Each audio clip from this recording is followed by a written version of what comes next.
Chapter 1671. 1671. Typically speaking, only mercenary students B rank or higher participated in Scarlet Flame's Academy's martial competition. Of course, D rank mercenaries weren't restricted from participating, but most of them wouldn't bring contempt upon themselves. There were throngs of mercenaries around the stage. Some of the mercenaries widened their eyes in shock when they saw Yi Wanwan entering the stage. Several days ago, many mercenaries personally witnessed Yi Wanwan reporting the completion of 2A rank missions. But Scarlet Flame's Academy was home to too many mercenaries, so the majority of them didn't know about this matter, and thought this D-rank mercenary only dared to participate in this kind of martial competition out of excessive ignorance. In the honored guest seating area, Ji Xiran was sitting next to Elder Gong, occasionally chatting with him, while Lord Azura unwaveringly watched Yi Wanwan walking toward the stage. Soon, Yi Wanwan arrived on the stage. Number 11. Li He C-rank mercenary. The man glanced at Yi Wanwan, his lips curling into a smirk. Isn't my luck too good? This is probably the only D-rank mercenary in the entire Scarlet Flame's Academy who joined the martial competition this time, and I ran into her. Isn't this purely a free point for me? Number 8. Yi Wanwan D-rank mercenary. Yi Wanwan greeted in return. Haha, your courage is truly commendable for having the guts to participate in this martial competition as a D-rank mercenary. Don't worry though, I'll be merciful. The man snickered before stepping forward and swiftly dashing toward Yi Wanwan. C-rank mercenaries like him were naturally stronger than D-rank mercenaries, but there weren't any substantial differences since they were only a rank apart. Yi Wanwan took a deep breath and instantly gathered her thoughts. Everything in her surroundings slowed down in her field of view. She had possessed this ability since her time with the C family in China. Back then, she thought she was a martial arts genius, but it appeared that her skills were probably the abilities she possessed as worryless Nya before her memory was masked. To other people, Yi Wanwan looked like a statue silently standing in a corner of the stage without a single movement. In contrast, Number 11 Li He was swiftly attacking her. That D-rank mercenary isn't stupefied, right? A mercenary's offhanded remark evoked rounds of laughter from the people around him. Boom. A giant noise reverberated through the air. Li He swung his fist upon reaching Yi Wanwan, but before anyone realized what had happened, the unmoving Yi Wanwan swiftly caught his extended arm and briskly tossed him from the stage. #11 Li He fell off the stage. Number 8 Yi Wanwan is the winner. The referee stood up at once and made the announcement to everyone. Fuck me. Li He rubbed his butt and looked like he ate shit as he stared at Yi Wanwan. A full-grown man like him was actually chucked off stage by a female D-rank mercenary? Are my 180 pounds of flesh pure decoration? Fine, you're ruthless. You purposefully stood there without moving and made me lower my guard. Li He grievously pointed at Yi Wanwan. He toppled his boat in the sewer today. This detestable D-rank mercenary. I shouldn't have been so careless. Chapter 1672. The martial competition had just begun, and he was the first to be defeated, and he lost so humiliatingly. Thank you for letting me win, Yi Wanwan said while cupping her fists and looking at the forlorn Li He. Who let you win? Humph. Li He harumphed. Should a grown man act so haughty? After the match ended, Yi Wanwan left the stage to rest and the referee continued to draw lots, picking a B rank and an A rank mercenary. The B rank mercenary looked in despair. He originally wanted to test his luck, but didn't expect to face an A rank mercenary so quickly. Without any surprise, the B rank was howling in pain a few minutes later. He was no match for the A rank mercenary. Yi Wanwan observed the stage. The stage was a perfect size. As long as she didn't have to take the initiative to attack, she could passively wait to be attacked before suppressing her opponent. Moreover, due to the size of the stage, she could easily toss her opponent off the stage and win using that method. Even if she encountered an extremely formidable opponent, she could just admit defeat. If she really had to, she still had her liquor gourd. Yi Wanwan wanted to avoid using alcohol as much as she could. After all, she did gain worryless Nya's martial strength when she was drunk, but she also couldn't control it. Who knew what she would do in her drunken state? What if she jumped off the stage and beat up the referee? Then she would become the laughingstock of Scarlet Flame's academy. As she watched, she lost interest in other people's matches. Most of these mercenaries were weaker than Big Dipper and 7-Star. And Yi-Wan had already gotten bored of watching Big Dipper and 7-Star fight since they had scuffles every 3 days and a bigger fight every 5 days. So how could Yi-Wan be interested in contestants weaker than Big Dipper and 7-Star? Hashtag 165 Hong Yun and number 8 Yi-Wan, the referee announced. A woman in a yellow uniform immediately walked onto the stage. Hearing her name called, Yi-Wan also quickly walked up. These two mercenaries. One is a D rank and the other is a C rank. They're both quite lucky. I think Yi-Wan is luckier, running into 2 C rank mercenaries in a row. D rank and C rank. Such a boring match. The majority of the mercenaries shook their heads in dismay upon seeing the 2 newest contestants, wishing nothing more than to leave immediately. There was nothing to watch. Hashtag 165 Hong Yun, C-rank mercenary. The woman expressionlessly said with a glance at Yi-Wan. Hashtag 8 Yi-Wan, D-rank mercenary. Yi-Wan also said. I'm unwilling to attack a D-rank mercenary, so would you prefer to leave yourself or should I toss you off myself? Hong Yun coldly asked her. Attack. Yi-Wan met her eyes. The woman frowned slightly. Yi-Wan, don't be ungrateful for the face I'm giving you. You're a D-rank mercenary. Did you really think you could win 2 matches in a row after winning 1 match? A chilly glint flashed through Hong Yun's eyes, and she immediately reached for Yi-Wan. However, as soon as Hong Yun attacked, Yi-Wan grabbed her arm. Hong Yun's expression shifted, and before she could react, a mystical force shot out of Yi-Wan's hand. A second later, Hong Yun lost her balance and she was sent flying back like a snipped kite by that mystical force. Chapter 1673 Bang. A heavy crash sounded as Hong Yun dropped onto the ground. Thank you for letting me win. Yi glanced at Hong Yun before looking away, disinclined to engage her any further. You. Hong Yun looked up at the indifferent Yi-Wan, fuming with rage. A mere D-rank mercenary. Ha, satisfying. Li Xian clapped joyfully. Those bullshit C-rank mercenaries, try looking down on us D-rank mercenaries now. Bleh. Standing next to Li Xian, the D-rank mercenaries from the same dorm as them all nodded in agreement. After completing 2 A-rank missions, Boss Wan's honor points should be enough for her to be promoted to a B-rank mercenary, right? Of course. She's at least a peak B-rank, maybe even an A-rank mercenary. I'm guessing my sis one doesn't know how to be promoted, or the purpose of honor points. She's truly my sis one, my real sister. Truly willful. Li Xian replied with a nod. Several D-rank mercenaries glanced at Li Xian. They had seen Shameless before but had never seen someone this shameless, even claiming she was his real sister. Dozens of matches later, it was noon, and the martial competition came to a break. Yi-Wan was only called up for 2 matches the entire morning, and won both matches. Elder Gong turned to Yi-Wan and said, After this, you won't be so lucky anymore. All the C-rank mercenaries have been defeated, and you're the only D-rank mercenary left in the entire competition. The rest are B-rank or above. In other words, Elder Gong was telling Yi-Wan to quit while she was ahead and not be recklessly headstrong. I understand, Master. Yi-Wan replied with a nod. What a joke. I still haven't used the secret technique Elder Gong passed on to me. I mastered every twist to it already, so it'll be a piece of cake to take on a B-rank mercenary. It would be interesting to know how Elder Gong would feel if he learned that the disciple before him had mastered his secret technique already. Quick, look, someone exclaimed in shock. Everyone looked ahead of them. A woman with an apathetic mannerism was leisurely walking toward the VIP seats next to Elder Lei He. Fuck me.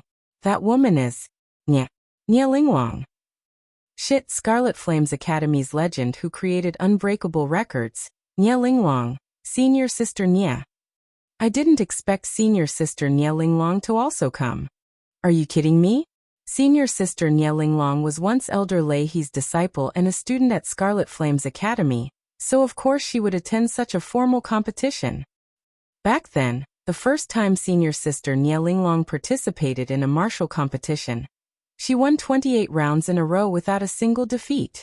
It wasn't until she met Duan Feiyang in her 29th match that she admitted defeat of her own accord and obtained second place. Senior sister Nia hadn't grown enough yet, so she wasn't a match for Duan Feiyang. Now though, Duan Feiyang isn't a match for senior sister Nia. Everyone was over the moon about Nia Linglong's appearance, and they looked at her with immense reverence. Only Elder Gong retained his icy expression, and didn't even spare her a glance. Hashtag 329 Yunfeng and number 8 Yuanwan. Soon, the short break ended and the referee made an announcement again. A shadow flitted through the air, and a man appeared on the stage. Yuanwan also quickly walked up. Yunfeng, a rank mercenary, the man said to Yuanwan. Yuanwan, D-rank mercenary, Yuanwan responded. Aren't I too unlucky? I didn't encounter a single B rank and I'm slammed with an A rank immediately? Chapter 1674, Haha. That D-rank mercenary has used up all her luck. Encountering the A-ranked Yunfeng, Tizke, this luck is... Numerous mercenaries burst into laughter beneath the stage. Swish. As expected of an A-rank mercenary, Yunfeng didn't waste any words and launched an attack. Yuanwan instantly entered a subconscious state, and Yunfeng's lightning-fast move slowed down in her vision. Swish.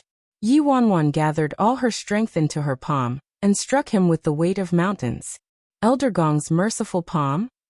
Upon sensing the power behind Yuanwan's palm, Yunfeng couldn't avoid being stunned despite being an A-rank mercenary. Merciful Palm was a secret technique created by Elder Gong, and was never passed on to outsiders. Boom. A giant noise rang as their hands clashed together. In the next second, Yunfeng couldn't keep his balance and retreated several steps with a deep frown. The audience was stunned. The higher-ups turned to Yuanwan especially.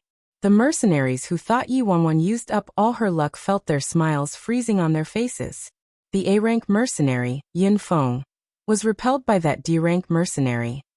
Next to Leihe, Mengke's lips curled up. No wonder she had the guts to participate. It turns out she knows Elder Gong's merciful palm. Now it makes sense why Elder Gong accepted a D-rank mercenary as a disciple. He probably came into contact with her a long time ago and taught her his merciful palm years ago. This was good though.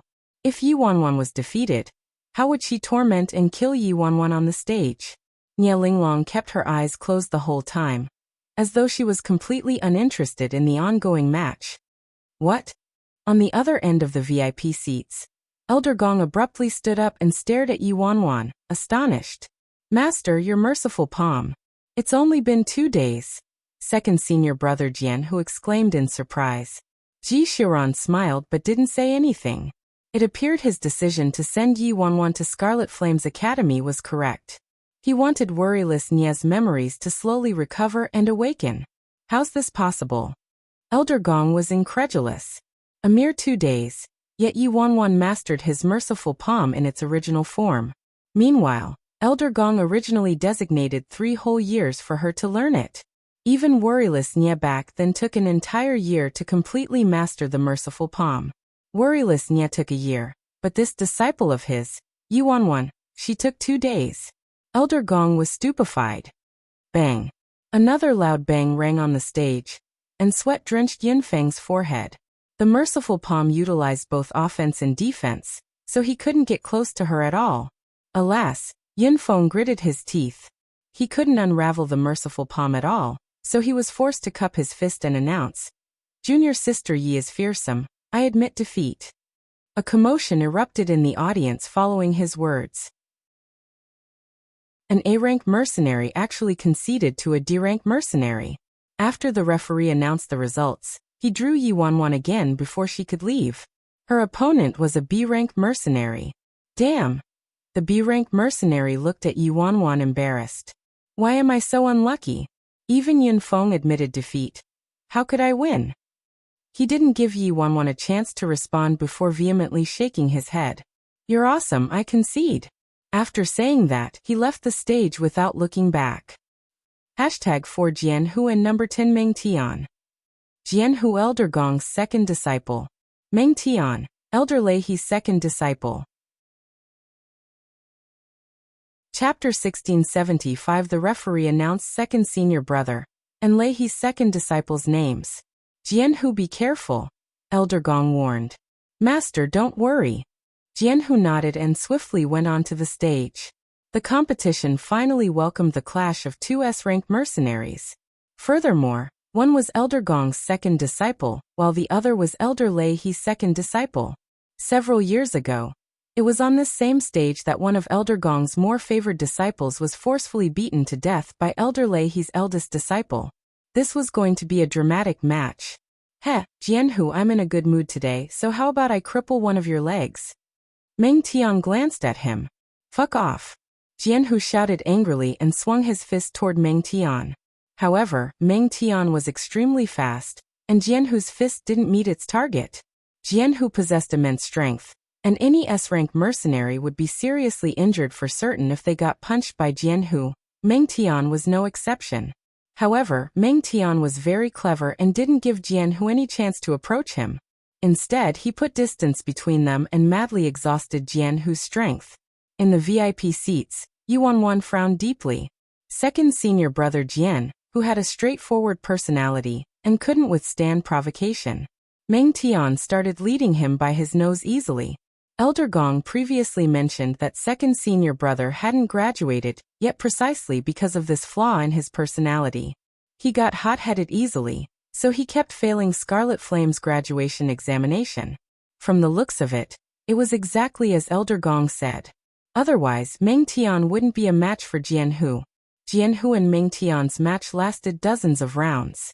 While Meng Tian didn't exhaust much of his stamina, Jianhu was breathing heavily already and drained too much stamina. Bang! Suddenly, Meng Tian found an opening and viciously kicked Jianhu in his left kneecap. Sweat drenched Jianhu's forehead and the color drained from his face. He roared and used his elbow to slam into Meng Tian's face. Yuanwan didn't doubt that Meng Tian's head would crack if Jianhu's attack landed on its mark. This kind of frightening strength was truly astonishing. Yuanwan had never seen anyone possessing strength as great as Jianhu. Unfortunately, Meng Ke was incredibly nimble, and his martial strength was a level higher than Jianhu's. Ha ha ha, are Elder Gong's disciples all a heap of trash? Meng Tian snorted and dodged Jianhu's fatal blow.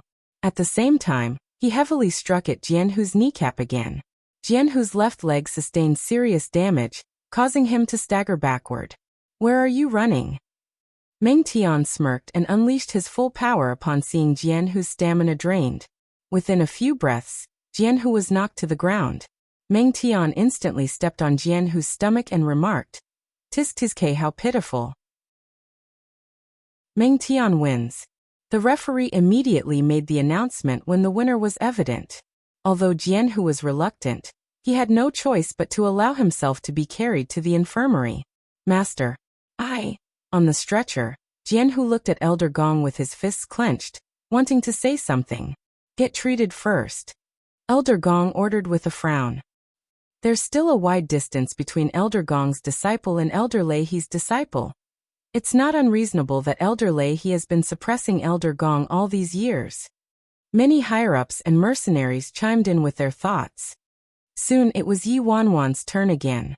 At the end of the day, Yuanwan fought 27 matches and won them all, successfully entering the finals.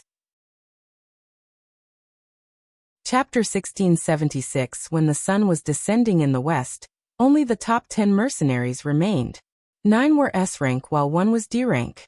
Holy hell! A D-rank mercenary won 27 matches in a row.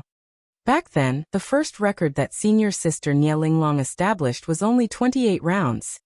This is the end though. That Yuanwan hasn't encountered a single S-rank mercenary yet. A lot of strong veteran S-rank mercenaries didn't participate in this year's competition. Mercenaries from senior brother Grim Reaper's year didn't even come. Otherwise, how could she have entered the top 10? #8 Yuanwan and number 2 Meng Ke, the referee shortly announced. Silence descended on the venue. It was so quiet the drop of a needle could be heard. Meng Ke coldly walked onto the stage. Junior sister Meng Ke, remember to be merciful, Meng Tian mocked from the seats for the top 10. Senior brother, I'll try, Meng Ke replied aloofly. On the stage, Yuanwan looked at Meng Ke before turning to Meng Tian sitting with the other top 10. Hold on. Yuanwan called out suddenly. Everyone turned to her. Was she about to concede defeat? That would be understandable since Yuanwan was Elder Gong's disciple, so Elder Lei's disciples wouldn't be merciful when they ran into her. Elder Gong nodded with satisfaction. Being able to enter the top 10 was quite nice already. Even if Yuanwan knew merciful palm, she still wasn't a match for Meng Ke, so conceding defeat was logical. It was also a type of tactic. Meng Ke glanced at Yuanwan. She couldn't stop Yuanwan if she wanted to concede defeat. This woman wasn't dim-witted after all. Lord Azura's expressionless gaze landed on Yuanwan. Contestant number 8, what do you want? The referee inquired as he quickly walked onto the stage. I feel like this type of match is meaningless, Yuanwan said to the referee. Meaningless? Everyone looked bewildered. What did she mean by meaningless? She's probably unhappy about having to surrender, so she's probably trying to gain the upper hand verbally first. There's no helping it. This junior sister is really strong already though. She's the first D-rank mercenary in the history of Scarlet Flame's Academy's martial competition to enter the top 10. Surrendering is the smart choice since she encountered an S-rank mercenary like Meng Ke, who's also Elder Lei's disciple. Enemies have to clash inevitably. I heard Yuanwan is Elder Gong's disciple in name.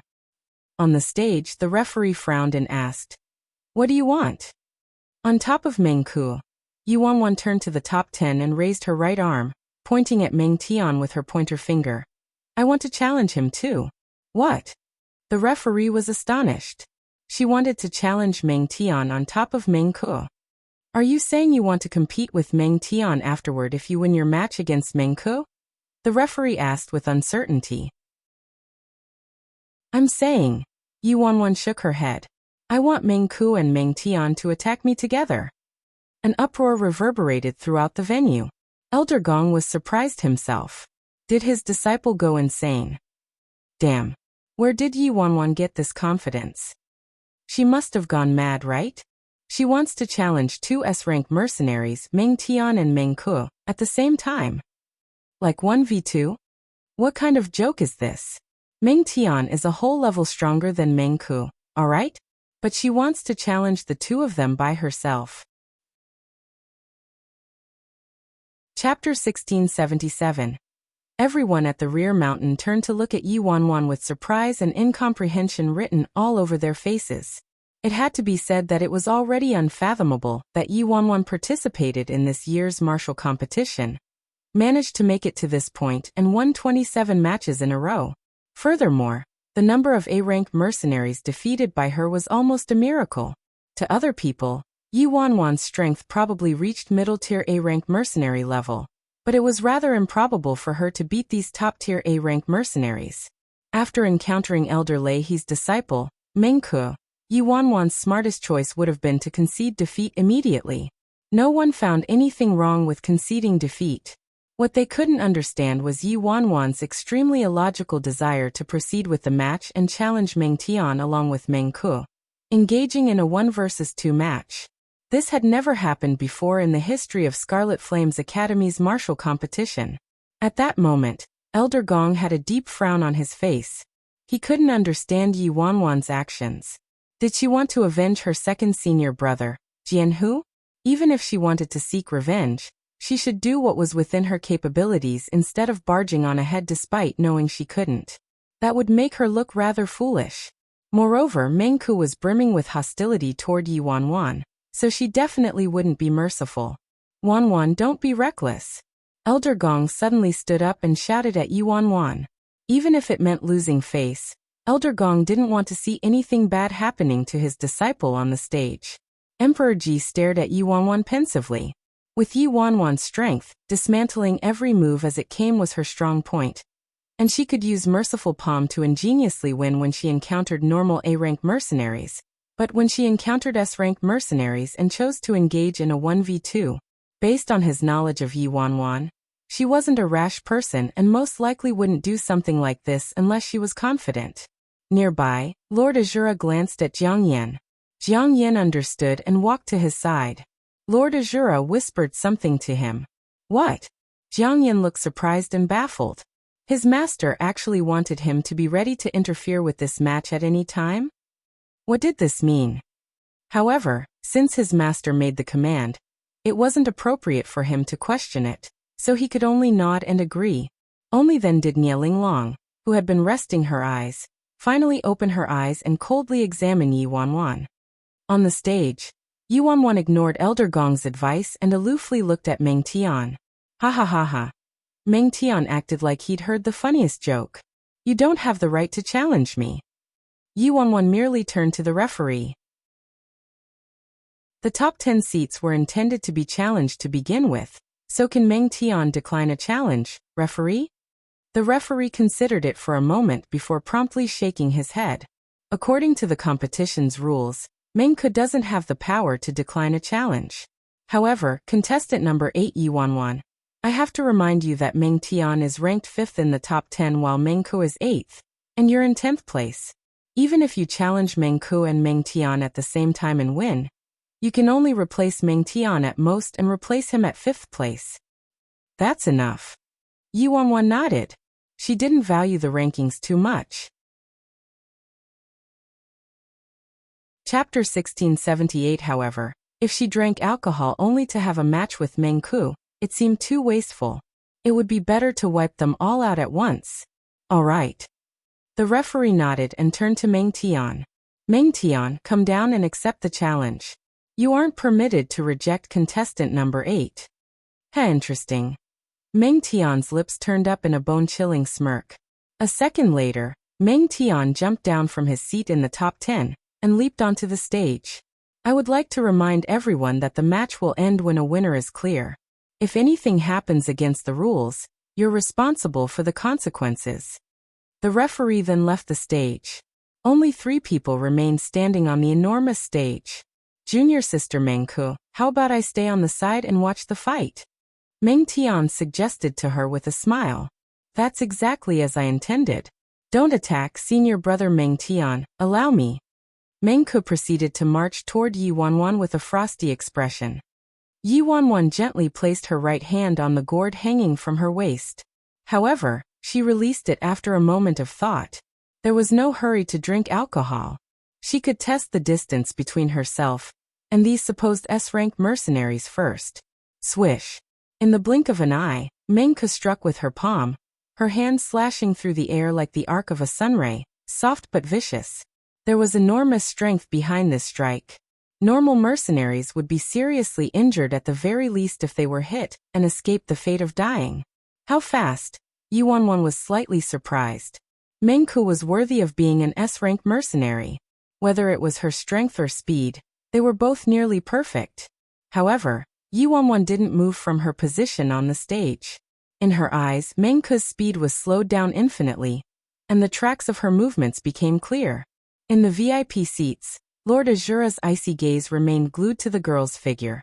The second Meng Ke attacked, Lord Azura stood up imperceptibly, as though he was prepared to stop this match at any time. His actions happened to be caught by Ji Shiran. Boom. An ear-shattering explosion blasted from the stage. Yi Wanwan instinctively retaliated with the merciful palm move. Currently speaking, Yi Wanwan's strongest offense was remaining passive and waiting for an attack. Despite knowing the magnificent technique merciful palm, it wouldn't have much power if she attacked of her own accord. A second later, Yi Wanwan and Meng Ke's palms clashed, and a mystical energy shot from Yi Wanwan's palm, dissipating a portion of Meng Ke's strength. You? Meng Ke snorted and fiercely pushed her right arm forward. An immense force enveloped Yi Wanwan. Everyone watched as Yi Wanwan's figure swiftly retreated backward. The superior one was evident. After steadying herself, Yi Wanwan gathered her thoughts. She could make do with handling an A-rank mercenary on her own, but it was completely unrealistic to defeat a true S-rank mercenary without drinking alcohol. Jiang Yan was a bit confused by this scene. He didn't mistake that ugly woman, right? She should be that vixen, the president of the Fearless Alliance, no? Yet Bro Flat Top couldn't defeat Meng Ke? Ha ha ha. What's Yi Wanwan thinking? She can't even defeat Meng Ke, but wants to fight both Meng Ke and Meng Tian together? I seriously can't understand her logic. Chapter 1679. I get it. Yuanwan probably knew she would lose without any doubt, but it wouldn't be good to surrender as Elder Gong's disciple upon encountering Elder Lei He's disciple. Hence, since she was going to lose anyway, it would be better to have a 1 versus 2 so that she could claim Elder Lei He's disciples fought against her in a pair if she really lost.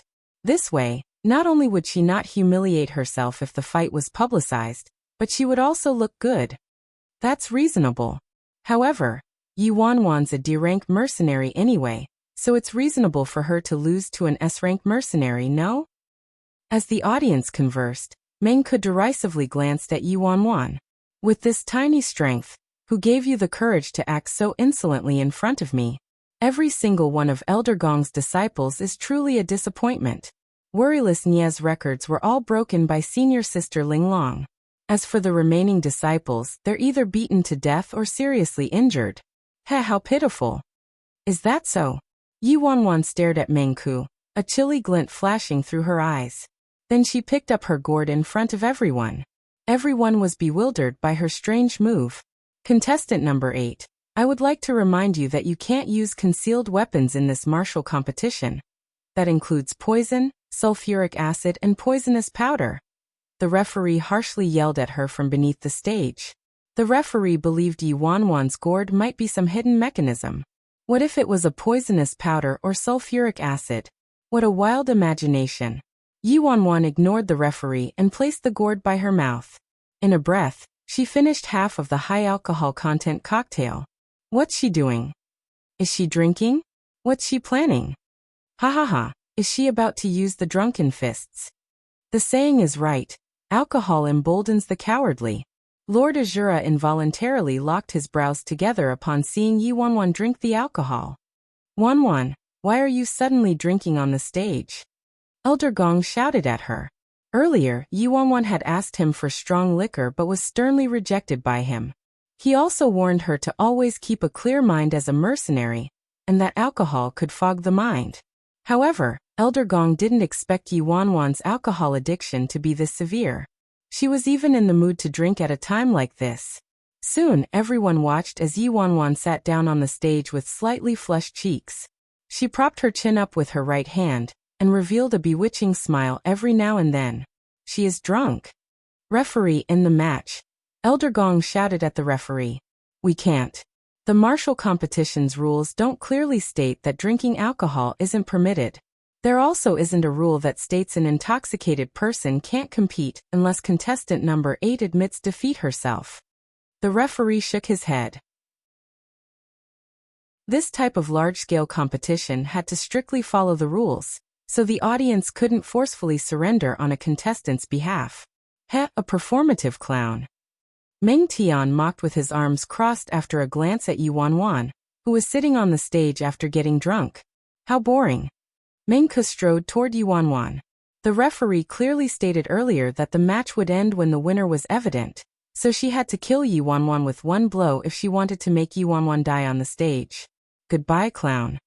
Meng Ke stopped next to Yuanwan and snorted before putting all her strength behind her palm and slapping Yuanwan's fatal point. Chapter 1680.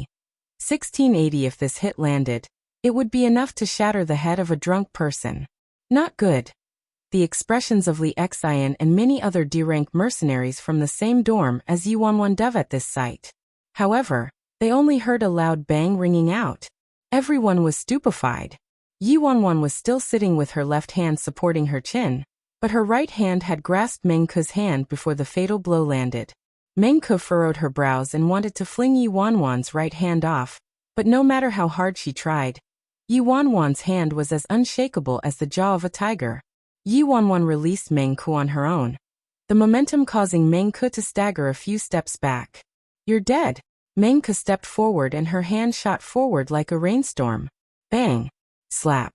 Despite the torrential storm of moves from Meng Ke, Yuanwan remained seated in her spot and casually waved her right hand as needed. Meng Ke's every move was easily dissembled by Yuanwan.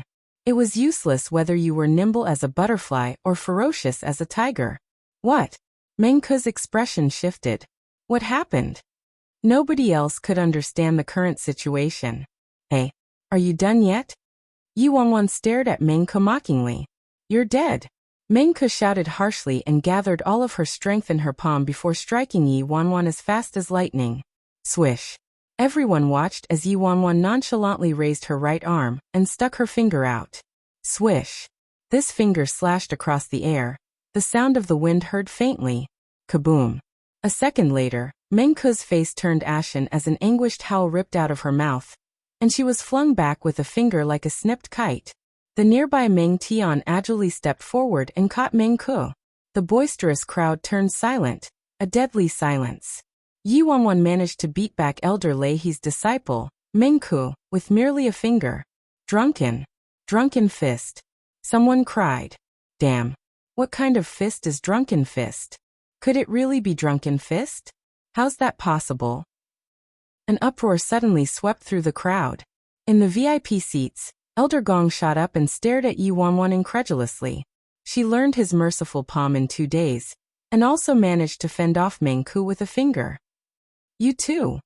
Yi Wanwan remained seated on the floor but hooked her middle finger toward Meng Ke and Meng Tian. Attack me together. You're seriously in a hurry to reincarnate. Meng Tian's lips curled up, and he twisted his neck before marching toward Yi Wanwan. Meanwhile, Meng Ke chose to use a different angle of approach, blocking all possible retreat routes. Upon reaching Yi Wanwan, Meng Tian derisively snorted, and was about to say something. Swish. A shadow flickered, and the clueless Meng Tian was already spitting out a curtain of blood from his mouth before flying backward. Yi Wanwan's lips turned up, and she grabbed Meng Tian by his right leg, forcefully pulling him down. Kaboom. Meng Tian crashed to the stage floor harshly. H! The howl of a dying pig broke out of Meng Tian's mouth. Under everyone's stunned eyes, Yi Wanwan stepped onto Meng Tian's left arm, and the sound of shattering bones rang out.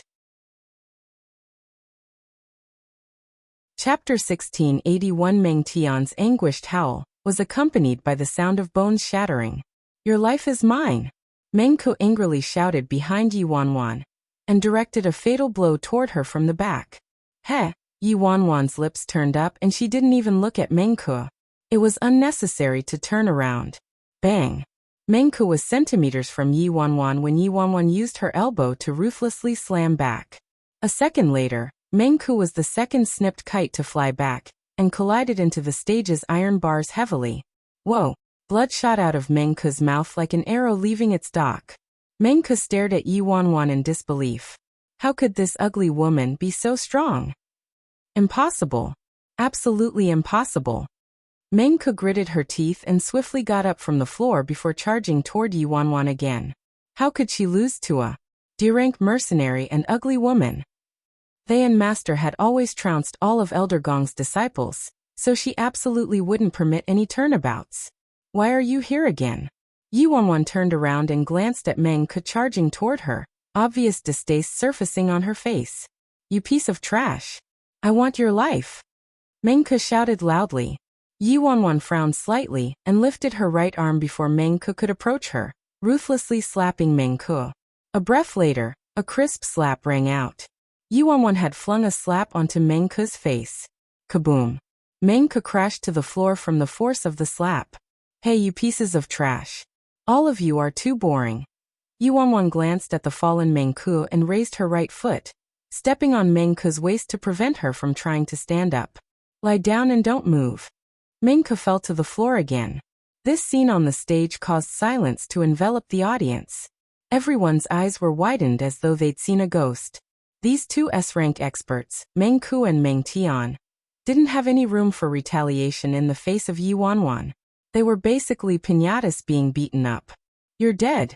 Meng Tian clutched his broken arm and pulled out a dagger from somewhere before charging toward Yi Wanwan.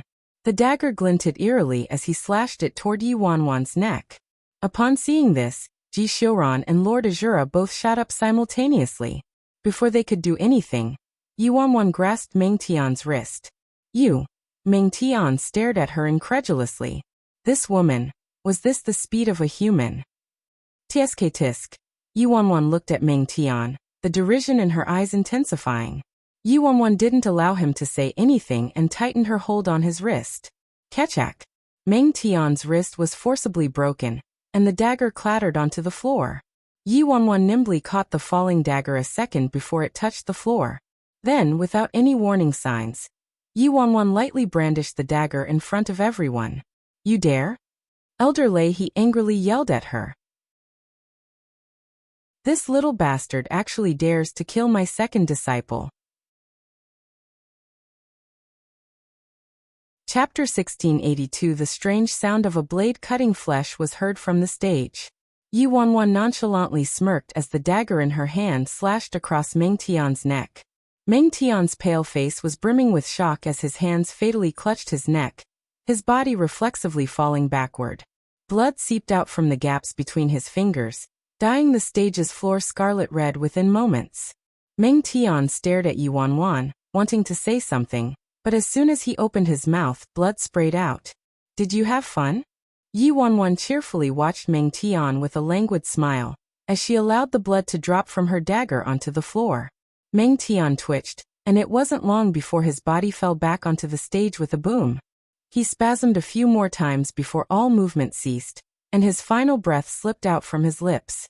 This scene caused panic to invade Meng Ke's every cell, and fright filled her face as she looked at Yi Wanwan. Fuck me. Li Xian's eyes were wide open as he dazedly watched the scene playing out on the stage, and Yi Wanwan, who was seemingly possessed by a demon.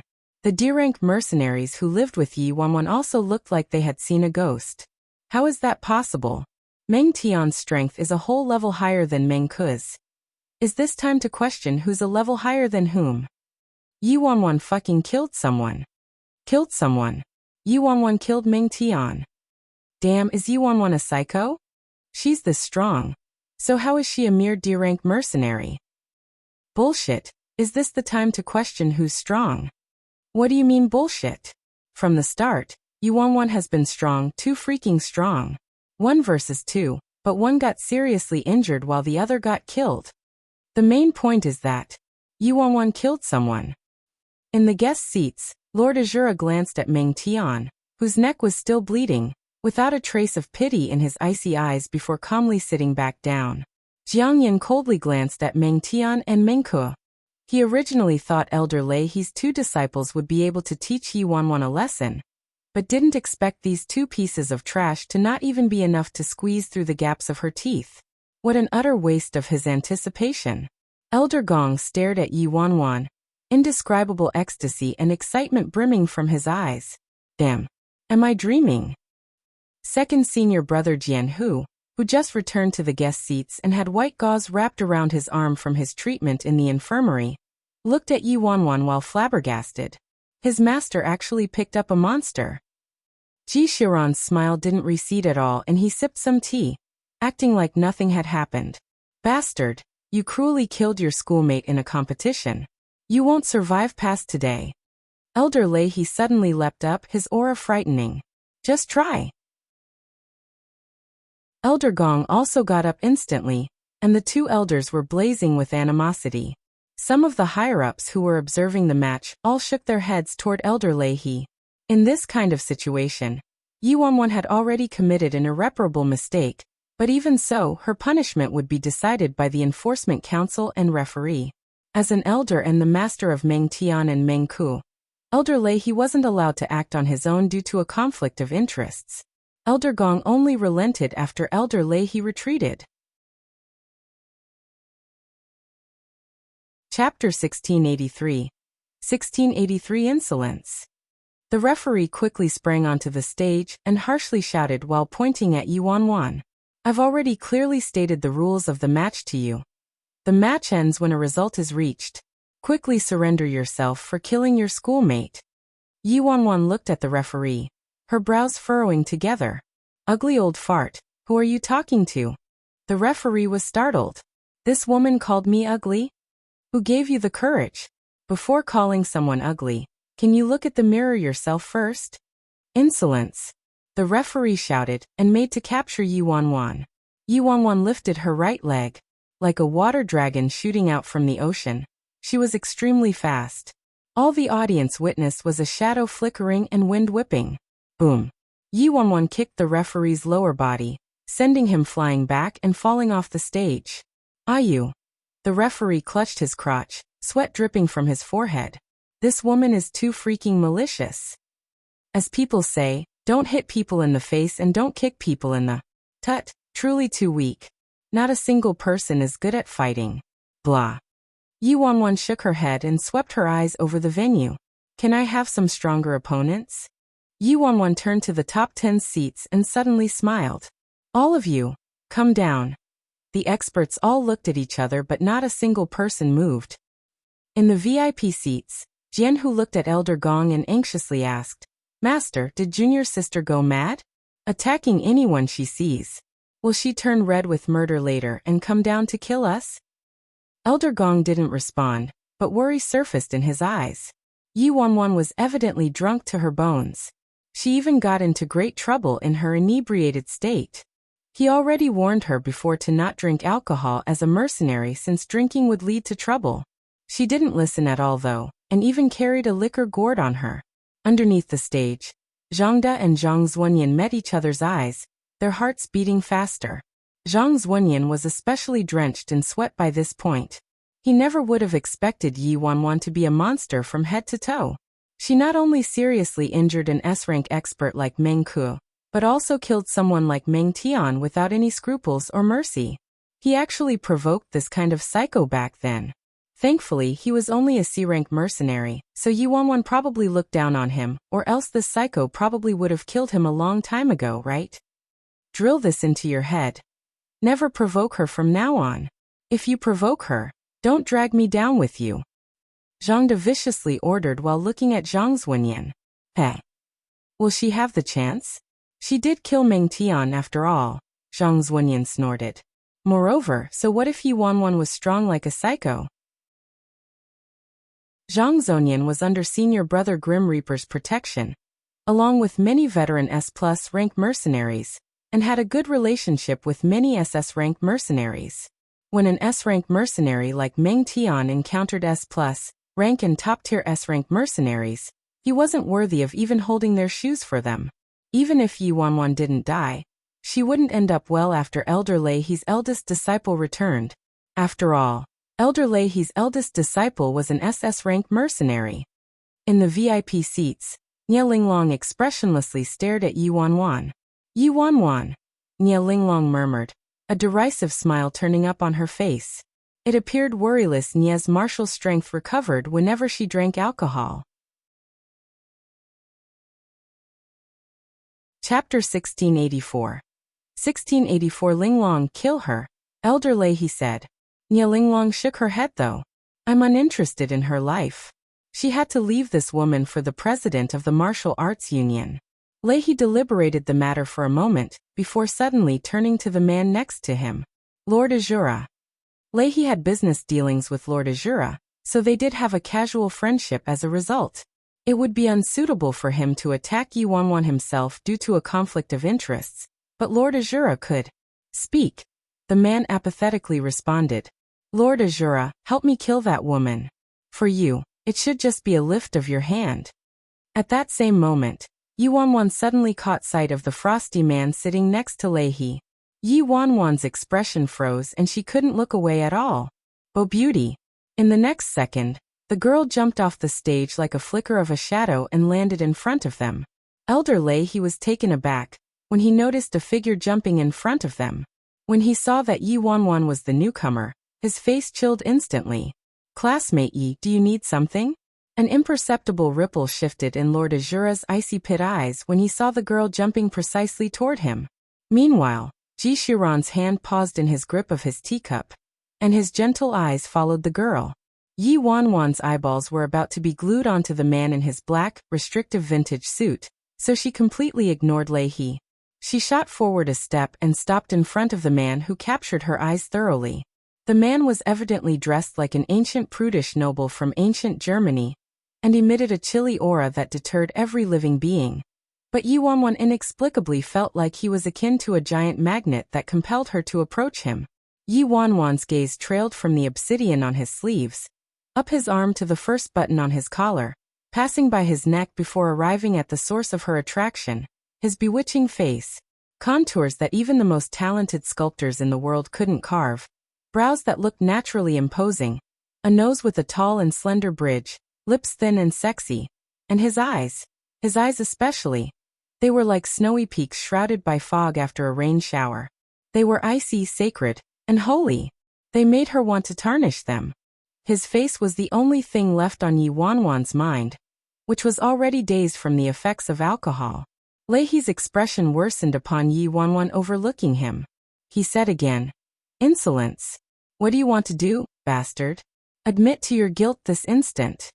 This gutsy student merely won a few matches, but she dared to overlook him simply because she had Gong's support? Yi Wanwan waved her hand at Leihi like she was batting a fly before supporting her hand on the table in front of this attractive man with a thump. With her elbow leaning against the table, the girl propped her chin on her palm, and she smiled at the man, her smile akin to a mountain of peach blossoms blooming overnight. She gently asked, "Gorgeous, you look rather familiar. May I ask if we've met somewhere before?" Chapter 1685. When Yi Wanwan finished speaking, Lord Azura, Elder Leihi, Elder Gong, Ji Xiran, the onlookers, an ugly eyesore and a heavenly god. And this ugly eyesore confidently hit on the god, propping her chin in what she thought looked flirtatious. Everyone was dumbstruck.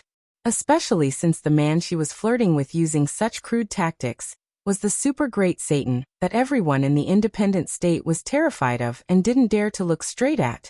This shock was simply, during everyone's flabbergasted state. Yi Wanwan winked at the man, her tone taking on the tone of a vagrant con woman. "Gorgeous, I'm quite talented at fortune-telling. Do you want me to tell your fortune for you?" Lord Azura glanced at the intoxicated girl, the corners of his lips imperceptibly twitching. When Yi Wanwan suddenly dashed to the VIP seats, everyone's gazes curiously followed her. When Elder Leihi admonished her, they thought Yi Wanwan wanted to provoke him and were marveling at Yi Wanwan's gutsiness, and were prepared to watch a good show. When they saw this scene though, nearly everyone was stupefied. Damn. What's going on? This ugly woman is hitting on Lord Azura? We never expected this. This woman isn't just gutsy. She probably wants to die, right? Shit. What's this ugly woman doing? She's dead. She actually called Lord Azura gorgeous? Though this lord's looks truly are. Shut your mouth. Yi Wanwan is acting recklessly because she's drunk. But do you also want to die? A fearful silence enveloped everyone as they watched this stunning scene dumbstruck. Upon seeing a lack of response from the gorgeous man, Yi Wanwan's little hand started misbehaving, and inappropriate grasped his bigger hand. SSS. Everyone gasped in shock. Lord Azura narrowed his eyes and stared at his hand in her grasp, but didn't pull away or look like he was about to erupt. Even his expression remained the same. The onlookers were scared witless though. This was absolutely the calm before the storm. Under everyone's thunderstruck expressions, Lord Azura's low voice rang out. "Oh, what fortune did you come up with?" Near them, Ji Xiran cast down his eyes and flicked the tea leaves in his cup with the cup lid.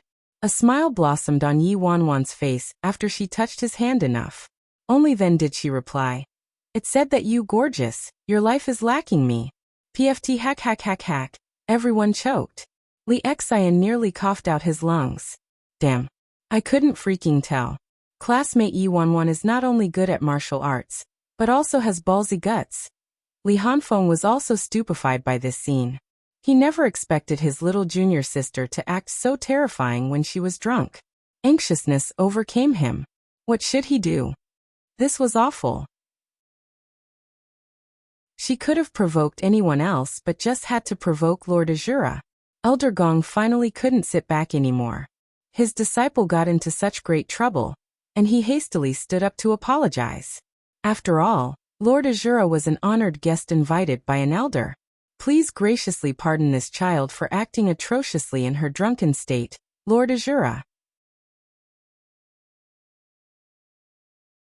Chapter 1686. 1686. This matter could be major or minor. It would be fine if Lord Azura showed him this courtesy. Elder Gong was protectively speaking on his little disciple's behalf when Yi Wanwan hastily interjected. What do you mean acting atrociously? I'm telling the truth. Gorgeous really looks familiar. Plus, his life really does lack. Rebellious disciple, shut up. Elder Gong was livid. Did this brat want to die? Elder Lei he didn't expect the damn girl, Yi Wanwan, would court her own death. He gleefully commented in a schadenfreude manner. Elder Gong, is this how you teach your disciples? This is a true eye-opener for me. This girl actually dared to disrespect Lord Azura in public today. The entire mercenary academy couldn't save her, let alone mere Elder Gong. Leihi's mood brightened immensely and he took the opportunity to say, Lord Azura, the academy has its rules. This girl acted presumptuously and caused trouble today, so she has no one to blame but herself. You can punish her however you wish. Our Scarlet Flames Academy absolutely won't shelter her.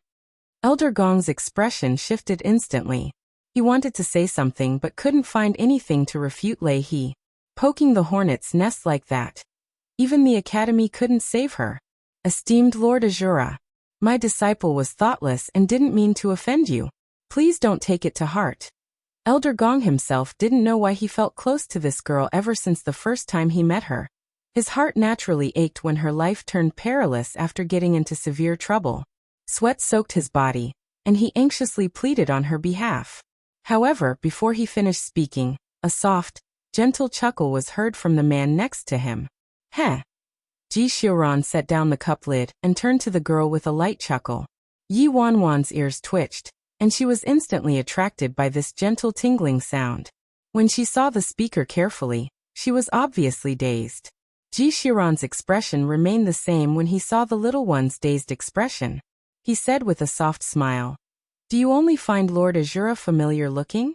Yi Wanwan was still in a daze. What about me? Ji Xiuran continued. Yi Wanwan's eyes brightened, and she intently stared at the man's placid face which soothed her emotions like she was transported to a tranquil paradise. She reflexively nodded and replied, Familiar. Also familiar looking. Lord Azura, Elder Leihi, Elder Gong. Everyone's expressions.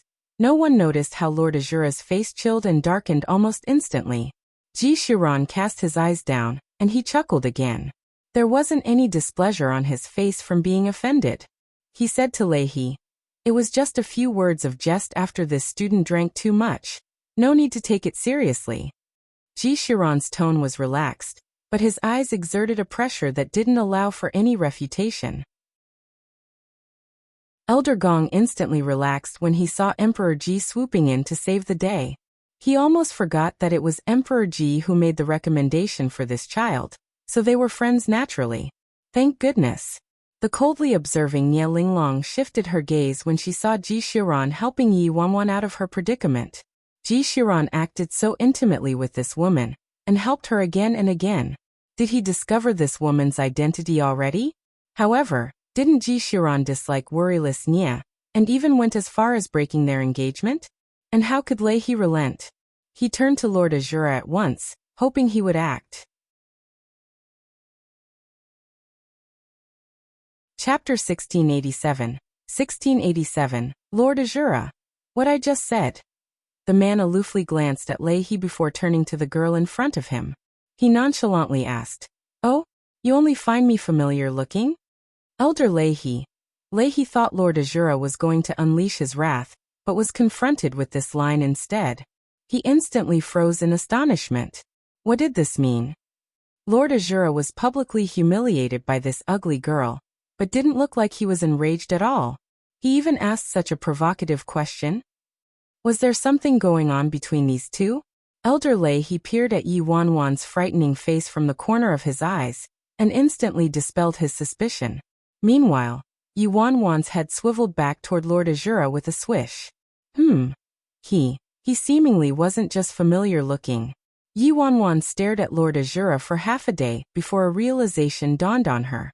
Hey gorgeous, aren't you my boyfriend? Lord Azura, Ji Xiuran, Elder Leihi, everyone, Elder Leihi, Elder Gong, and all the students beneath the stage all looked like they were watching a train wreck. Even if she's driven by lust and couldn't prevent herself from brazenly hitting on Lord Azura and Emperor Ji, she should at least take a look at herself in the mirror. Seriously, our eyes are about to go blind. Elder Gong was too ashamed to even apologize now. He wanted to purge his own sect himself. Thankfully, before Yi Wanwan could say anything more frightening, Li Hanfeng pounced on his junior sister to take her away. Lord Azura, Emperor Ji, sorry. Little junior sister is drunk. Li Hanfeng frantically apologized and hastily dragged her away. After Li Hanfeng pulled her from the VIP seats, he wanted to make her rest below the stage, but Yi Wanwan climbed onto the stage again, taking him by surprise. Li Hanfeng frowned, but he wasn't in a position to say anything. What an eyesore. Go away. Yi Wanwan saw Meng Tian's corpse on the stage and kicked it off, eliciting many exclamations from the audience. Moments later, members of the Enforcement Council arrived. An elder of the Enforcement Council already heard about Yi Wanwan's actions in the martial competition. Her behavior was truly vile and unpardonable. Elder Enforcer, seize this fiend already. Leahy said as he immediately stood up upon seeing the elder. The elder from the Enforcement Council glanced at Leahy before turning to Yi Wanwan. Next to the elder enforcer's feet, Meng Tian's corpse still retained some warmth. Meng Ke had fled from the stage earlier, but still hadn't recovered from her fright. What happened? The elder enforcer asked. Although the elder heard a brief account of the matter, he wasn't present himself, so he didn't know the whole story yet. This is what happened. Several high-ranking mercenaries went forward and reiterated the whole story to the elder enforcer. Understood. The elder enforcer nodded, glanced at the enforcers next to him, and indifferently ordered, "Take her away." The enforcers nodded and walked onto the stage, cautiously surrounding Yi Wanwan. Chapter 1688. How could they treat someone who easily killed an S-rank mercenary like Meng Tian carelessly? Yi Wanwan glanced at the enforcers. A bunch of hideous ogres. Roll back to whichever cave you came from, and don't dirty my eyes. Hideous ogres? Dirty her eyes. The enforcers looked at each other, bewildered. No matter how hideous we are, we're still better than you, alright? Just who is it that's hideous and dirtying people's eyes? Yi Wanwan, I advise you to surrender peacefully and don't resist futilely. An enforcer harshly shouted at Yi Wanwan while pointing at her. Yi Wanwan glanced at the man from the corner of her eyes. Scram. Pig-headed fool. Seize her. The enforcers instantly reached for Yi Wanwan.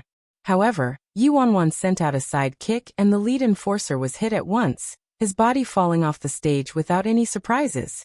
The other enforcers also met a similar fate, and were kicked off the stage before they realized what had happened. In the VIP seats, Ji Xiran continued to sip his tea languidly, as though he had become one with this world. Lord Azura also remained in his seat without any intention of leaving. Shocked gasps filled the venue again. The originally fiendish-looking Yi Wanwan was now sitting on the stage with her eyes closed. She fell asleep. Damn, Yi Wanwan sleeping? It looks like that. What kind of trick is this? What's Yi Wanwan trying to do? Everyone stared at Yi Wanwan with surprise. Normal logic couldn't be used to comprehend Yi Wanwan's behavior anymore. Below the stage, Meng Ke saw Yi Wanwan sound asleep at the edge of the stage, and a cold glint flashed in her eyes. This was the perfect opportunity to eliminate Yi Wanwan. Meng Ke swiftly leaped onto the stage and used her hand as a blade, ruthlessly slashing Yi Wanwan. The elder enforcer saw this but didn't vocally stop it, sitting back and watching Meng Ke's act of assault. As fast as lightning, two rocks shot out from the VIP seats in unintentional coordination, each accurately hitting one of Meng Ke's legs. Meng Ke shouted in agony and dropped to her knees on the floor with a plop. Ji Xiran and Lord Azura both looked at each other at the same time, an eerie chilliness surfacing in their eyes.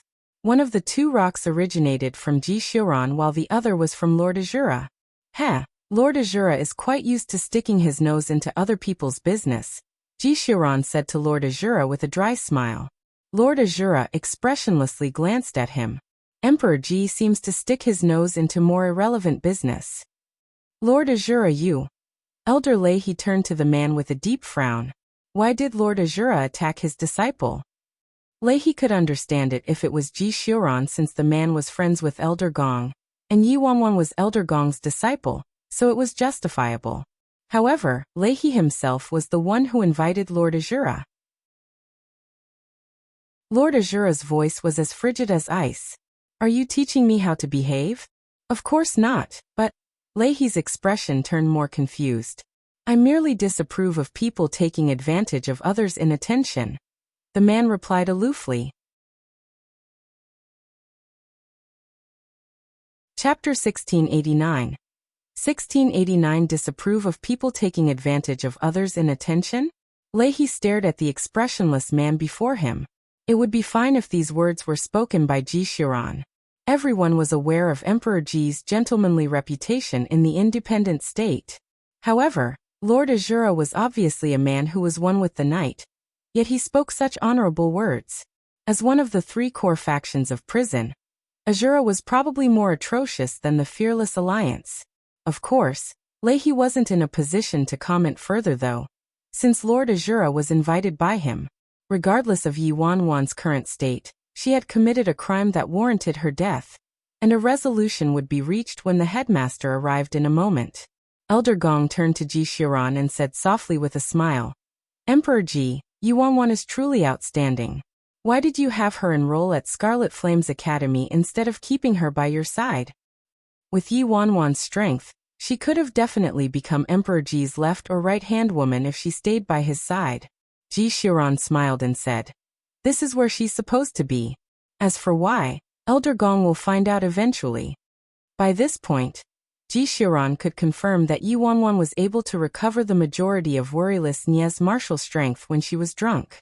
However, she didn't display any of Worryless moves earlier, so Elder Gong was unable to recognize her, or else he wouldn't be so calm right now. Elder Gong was startled, puzzled by the meaning behind Ji Xiran's words. "Quick look!" a mercenary shouted before Elder Gong could pursue the matter. Everyone turned to the front. It was an elderly man whose hair and beard were as white as his robes, leading several elders toward the stage. That elderly man is the headmaster of Scarlet Flame's Academy. Damn, that's Scarlet Flame's headmaster. I've been a student for 3 years, but this is the first time I've seen the headmaster. The crowd became restless following the headmaster's appearance. Soon, the headmaster and elders arrived at the VIP seats. "Greetings, headmaster." Ji Xiran greeted with a smile and cupped his fists at the headmaster. The headmaster nodded. "Long time no see, Emperor Ji." "Greetings, Headmaster Scarlet Flames." Lord Azura also stood up unhurriedly. "Oh my, Lord Azura has honored us with his presence. Apologies for not appearing earlier," the headmaster said to Lord Azura. "You're too polite, headmaster," Lord Azura responded aloofly. "Hello, headmaster." The silent Nie Linglong also stood up and greeted him. "Hello, Linglong. You were the most outstanding student at Scarlet Flame's Academy, so we're very happy that you're able to visit us often," the headmaster said. Scarlet Flame's Academy was one of the 3 great mercenary academies in the independent state, and the headmaster of Scarlet Flames was once a powerful and prominent figure as well. When Scarlet Flame's Academy was able to control the independent state with a lift of a finger, the younger generation like Lord Azura, Ji Xiran, and even their parents had yet to be born. The headmaster of Scarlet Flames spent the latter half of his life strengthening Scarlet Flame's Academy, and the current mercenaries in the independent state had intimate relationships with the headmaster. A headmaster from independent states' 3 great academies naturally deserved everyone's respect, and people like Lord Azura and Ji Xiran were no exception. Chapter 1690, 1690 Headmaster. Elder Leahy walked toward the headmaster and told him the whole story. The headmaster's expression shifted when Leahy was done. A student intentionally killed an S-rank mercenary? Although the rules of Scarlet Flame's martial competition stated that the match ended when a result was reached, accidents frequently occurred. However, purposely killing someone and accidentally killing someone were 2 entirely different concepts. Thousands of pairs of eyes witnessed Elder Gong's disciple intentionally killing Meng Tian. "Headmaster, I'm afraid Elder Gong is using official means to avenge private wrongs and purposely had his disciple attack lethally." Leahy looked at Elder Gong. Elder Gong returned his look and coldly said, "Leahy, I think it's you who purposely had your disciple die in my disciple's hands in order to frame me and my disciple. Are you bullshitting? A chilly glint flickered in Leihi's eyes. Didn't you start bullshitting first? Elder Gong glanced at him. Before Leihi could respond, the headmaster swept his eyes over the two old men. Leihi and Elder Gong stopped talking. Is the assailant the one on the stage? The headmaster looked up at the stage. Yes, that's Yuanwan. A higher-up nodded and said, Yuanwan drank alcohol during the match and is currently asleep. Headmaster, please place the order to capture her. How novel. The headmaster waved his hand. No need, we can discuss this after Yuanwan wakes up. She can keep sleeping. Leihi and the others all frowned. Discuss this after Yuanwan woke up? No one disturbed the sound asleep Yuanwan after that. As time passed by, afternoon turned into night. On the stage, Yuanwan slowly opened her eyes, her head splitting. Yuanwan foggily surveyed her surroundings. Many mercenary students remained, as well as Lord Azura and Ji Xiran. Yuanwan frowned deeply and pressed on her temples hard. Her mind was a mess. She was clueless about the prior events. Yuanwan sat up a moment later and leaned against the corner pole of the stage. When she met everyone's peculiar gazes, she felt inexplicably guilty and tried her best to recall earlier events. She participated in the martial competition. Then she ran into Elder Leihi's disciple, Meng Ke, and challenged Elder Leihi's second disciple, Meng Tian too. After that, she drank the cocktail with a high alcohol content that she prepared ahead of time. Then Yuanwan lost all memory of what happened afterward. I blacked out again. Am I that awful with alcohol? Yuanwan murmured. Did the match end? Yuanwan asked as she stood up suddenly, her eyes scanning the crowd. However, the entire venue was silent. Thousands of pairs of eyes stared at her intently, but no one spoke. Yuanwan frowned deeply. What are they doing? Why are they looking at me like this? Did I do something after getting drunk? The referee. Where's the referee? Yuanwan looked below the stage. Seeing Yuanwan's gaze landing on him, the referee reflexively covered his crotch. Sorry for getting drunk earlier, referee. How did the match end? Did I win or lose? Yuanwan asked. Chapter 1691. She was the only one left on the stage. Meng Ke and Meng Tian were missing. Got drunk. Hey Yuanwan, you were quite mighty, the referee mocked. A casual, I got drunk, and she lethally killed an S-rank mercenary, Meng Tian, and nearly crippled him. Yuanwan, you harmed your fellow disciple and killed senior brother Meng Ke. The proof is solid as iron, so surrender yourself already. Meng Ke, who was standing next to Elder Leihi in the VIP seats, severely shouted at her all of a sudden. Yuanwan was startled, shock surfacing in her eyes. I killed Meng Tian. Meng Tian was Elder Leihi's second disciple, to say the least, but she managed to kill an S-rank mercenary this easily? Moreover, Yuanwan never thought she would commit murder after getting drunk. Siswan, Li Xian sprinted to the base of the stage and took out his phone from his pocket, handing it to Yuanwan. He quietly said, Sisfeng, you're in big trouble. I recorded your match, so take a look for yourself. Yuanwan accepted the phone from Li Xian in a baffled state. Yuanwan was shocked by the Yuanwan in the video. She knew she would recover worryless Nia's strength when she was drunk, but she didn't expect herself to be this powerful. She didn't display this kind of terrifying strength back at the cafe. The beginning of the video was fine, but Meng Ke clearly wanted her dead when he took out a dagger. Meng Tian wasn't strong enough compared to her drunk self, and got his dagger stolen before being killed by her instead. He brought it upon himself, so there wasn't much to say about that. However, this was Yuanwan's first time seeing herself kill someone. She didn't know if it really was her first time killing someone, but this was the first in her current memory, so a desire to retch uncontrollably arose in her. Yuanwan, what else do you have to say for killing the S-rank disciple Meng Tian? The headmaster of Scarlet Flames asked her from the VIP seats. Yuanwan followed the source of the voice and examined the elderly man. Several elders stood next to the elderly man, including Elder Gong and Leihi. Yuanwan was ignorant, so she managed to guess the elderly man's identity with a little thought. If she was right, then this was the headmaster of Scarlet Flame's academy. This junior won't admit to the crime of intentionally killing my fellow disciple. Yuanwan answered the headmaster without being obsequious or haughty. Insolence. Leihe stared at Yuanwan and yelled. Yuanwan, everyone saw you kill Meng Tian. Do you think you can pretend it didn't happen with a few words? Leihe pointed at her and continued. I believe it wasn't your intention to kill Meng Tian, Yuanwan. Did someone purposely instruct you to do so? If you admit it and reveal the mastermind, Scarlet Flame's academy can be lenient in your punishment. After saying that, Leihe casually glanced at Elder Gong. Elder Leihe, you can eat carelessly but you shouldn't speak carelessly, Elder Gong coolly said with a glance at the other man. Leihe snorted.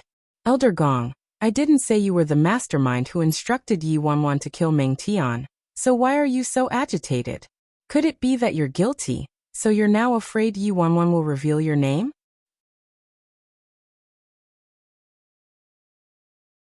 Chapter 1692. 1692 Elder Gong shook his head, disinclined to pay any more attention to Leihe.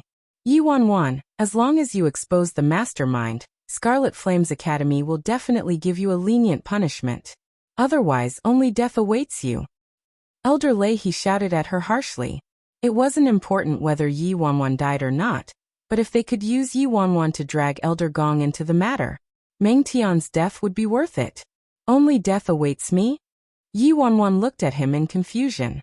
I'm rather puzzled by Elder Leihe's words. May I ask what unpardonable crime I committed that requires me to pay with my life? Oh, so you stubbornly refuse to admit your wrongdoings? The elder from the Enforcement Council interjected. Yuanwan's gaze fell on the elder. Please clearly tell me what I did. Yuanwan, you murdered Meng Tian with irrefutable evidence, so there's no room for denial, the enforcer elder expressionlessly said. Murdered Meng Tian? Yuanwan was startled. Elder, although matches end when a result is reached, accidents are unavoidable. I believe no one present would refute this point, correct? It's useless to quibble here, the enforcer elder said. How am I quibbling?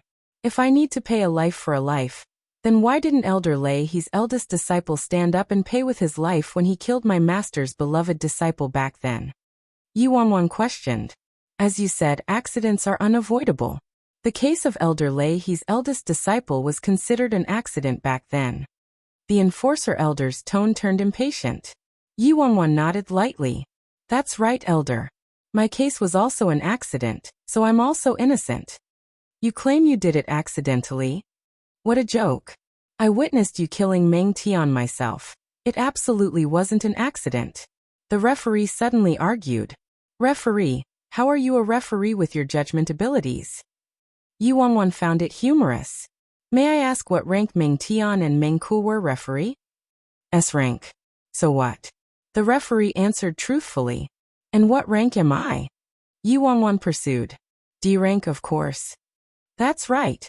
When a D-rank mercenary like me has to fight two S-rank mercenaries at the same time, I can't help but be nervous. In my nervous state, my brain's judgment abilities were naturally compromised. Plus, I'm only a D-rank mercenary, so I can't control myself as well as an S-rank mercenary. What fault is there from an error on my part? Yuanwan asked with a smile. Utter nonsense. The enforcer elder shouted angrily. That's because you drank alcohol and killed Meng Tian after getting drunk. How dare you keep searching for excuses?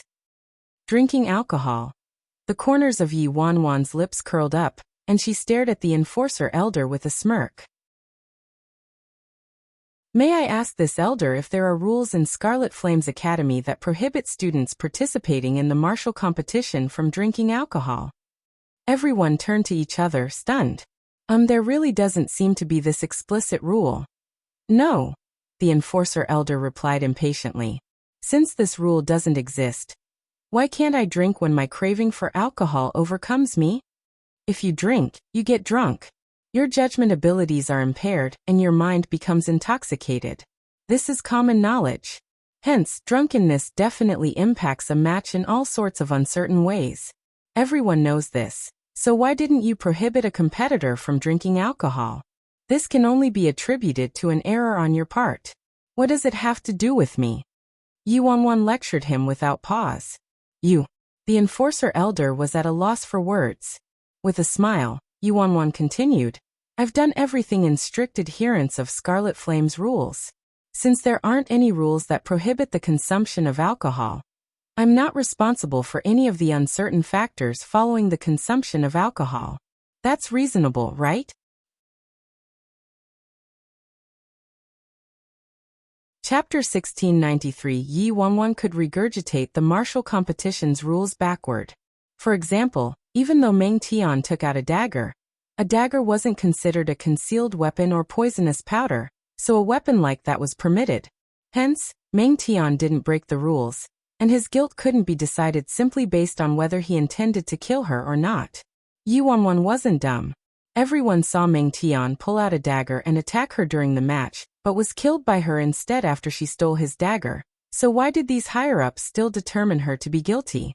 They weren't favoring a certain side. These were Scarlet Flame's Academy's rules indeed. As long as Meng Tian didn't use poison or concealed weapons, the dagger was permitted unless he used his dagger and stabbed her several times, leading to her death. Only then would Meng Tian be punished. Since they did things according to the Academy's rules, this would be easy for her. Scarlet Flame's Academy attached immense importance to rules, so she would be fine as long as she found the loophole in its rules. Scarlet Flame's Academy's rules didn't prohibit competitors from drinking alcohol, so Yi Wanwan could naturally avoid responsibility for any uncertain factors that occurred during her intoxicated state. After all, she was merely a D-rank mercenary who followed the rules. The enforcer elder stared at Yi Wanwan, his lips twitching. Elder Gong's disciple was truly eloquent and managed to render him speechless. No matter what, it's true that you killed Meng Tian, the enforcer elder said with a frown. Yi Wanwan smiled faintly. May I ask this elder who owned the weapon I used to kill Meng Tian? That dagger was carried by Meng Tian himself from the start. He was inept, and I was able to steal it and retaliate. How could I have expected that? Meng Tian is Elder Leihe's beloved disciple, to say the least, so who could have expected Elder Leihe's disciples to be so weak? They couldn't defeat me 2 versus 1. Yet you're now blaming me instead? Elder Leihe's face was so dark that ink could drip from it, and an immensely chilly glint shone in his eyes. Meanwhile, Elder Gong was smiling mockingly. He was very keen on Yi Wanwan's words. Leihe, you couldn't teach your disciples well. 2 S-rank mercenaries fought against my disciple, Yi Wanwan, who was on her own. One got killed in return while the other was seriously injured. Now it's suddenly my disciple who's in the wrong? Elder Gong glanced at Leihe. Veins bulged out on Leihe's forehead. Ever since Elder Gong's disciple, Worryless Nya, left Scarlet Flame's Academy, Leihe had ruthlessly trampled Elder Gong all these years. When had he ever been humiliated like this? No matter what, you still killed the S-rank student Meng Tian. The enforcer elder stared at Yi Wanwan with a deep frown. Although all of Yi Wanwan's reasoning was logical, they couldn't pardon Yi Wanwan's crime of murder just like that, right? Sir Headmaster, I didn't disobey any of Scarlet Flame's Academy's rules, so I shouldn't have to accept any punishment. Please show me justice, Headmaster. Yi Wanwan suddenly spoke to the Headmaster of Scarlet Flame's Academy. The Headmaster sunk into contemplation. Without rules, nothing could be done. The Headmaster placed high importance on rules and personally decided or participated in the creation of most of the rules at Scarlet Flame's Academy. Chapter 1694. Yi Wanwan's words might be twisted logic, but did hold some truth. Yi Wanwan didn't violate any rules. It was the Academy's rules that had loopholes.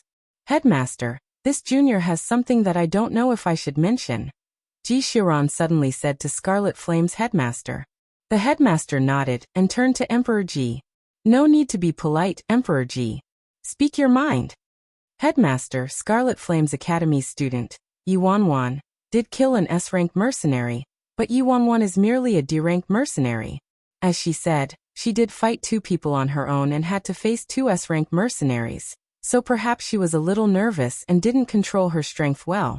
Moreover, based on what I saw, it was Meng Tian who possessed a killing intent first but was killed instead due to a lack of strength. I think Yi Wanwan should be considered innocent, Ji Xiran said with a light chuckle. Ji Xiran didn't mention any loopholes in the rules since the rules were created by the headmaster himself, after all, so it would humiliate the headmaster if he kept mentioning the rules. The headmaster nodded and turned to Lord Azura to ask, "What do you think, Lord Azura?" The man looked at the headmaster and deliberated on it for a moment before responding. "I agree with Emperor Ji. Elder Gong, Elder Leihi." All the mercenaries and higher-ups present looked at each other, bewildered. Didn't people say Emperor Ji and Lord Azura got along like water and oil? So why did they feel something was amiss with these two people? These two. Yi Wanwan. Elder Leihi glanced at Lord Azura before looking away. Why did I invite Lord Azura here? Not only did he not help me in the slightest, but he also sabotaged me at every turn. Unfortunately, he was Lord Azura, so Leihi couldn't have a falling out with him. Sometime later, the headmaster looked at Yi Wanwan and nodded. All right, Yi Wanwan, just this once. This is not to be repeated again. The consumption of alcohol is prohibited during martial competitions from now on. Yi Wanwan immediately responded with a smile. It had to be said that the headmaster was very fair and reasonable. Resume the competition, the headmaster added. Yi Wanwan. I'm not allowed to drink alcohol anymore. What more is there to compete? I should just surrender. Currently speaking, 8 S-rank mercenaries were left, and they were all frighteningly strong. There was no doubt that she had 0 chances of winning unless she drank alcohol.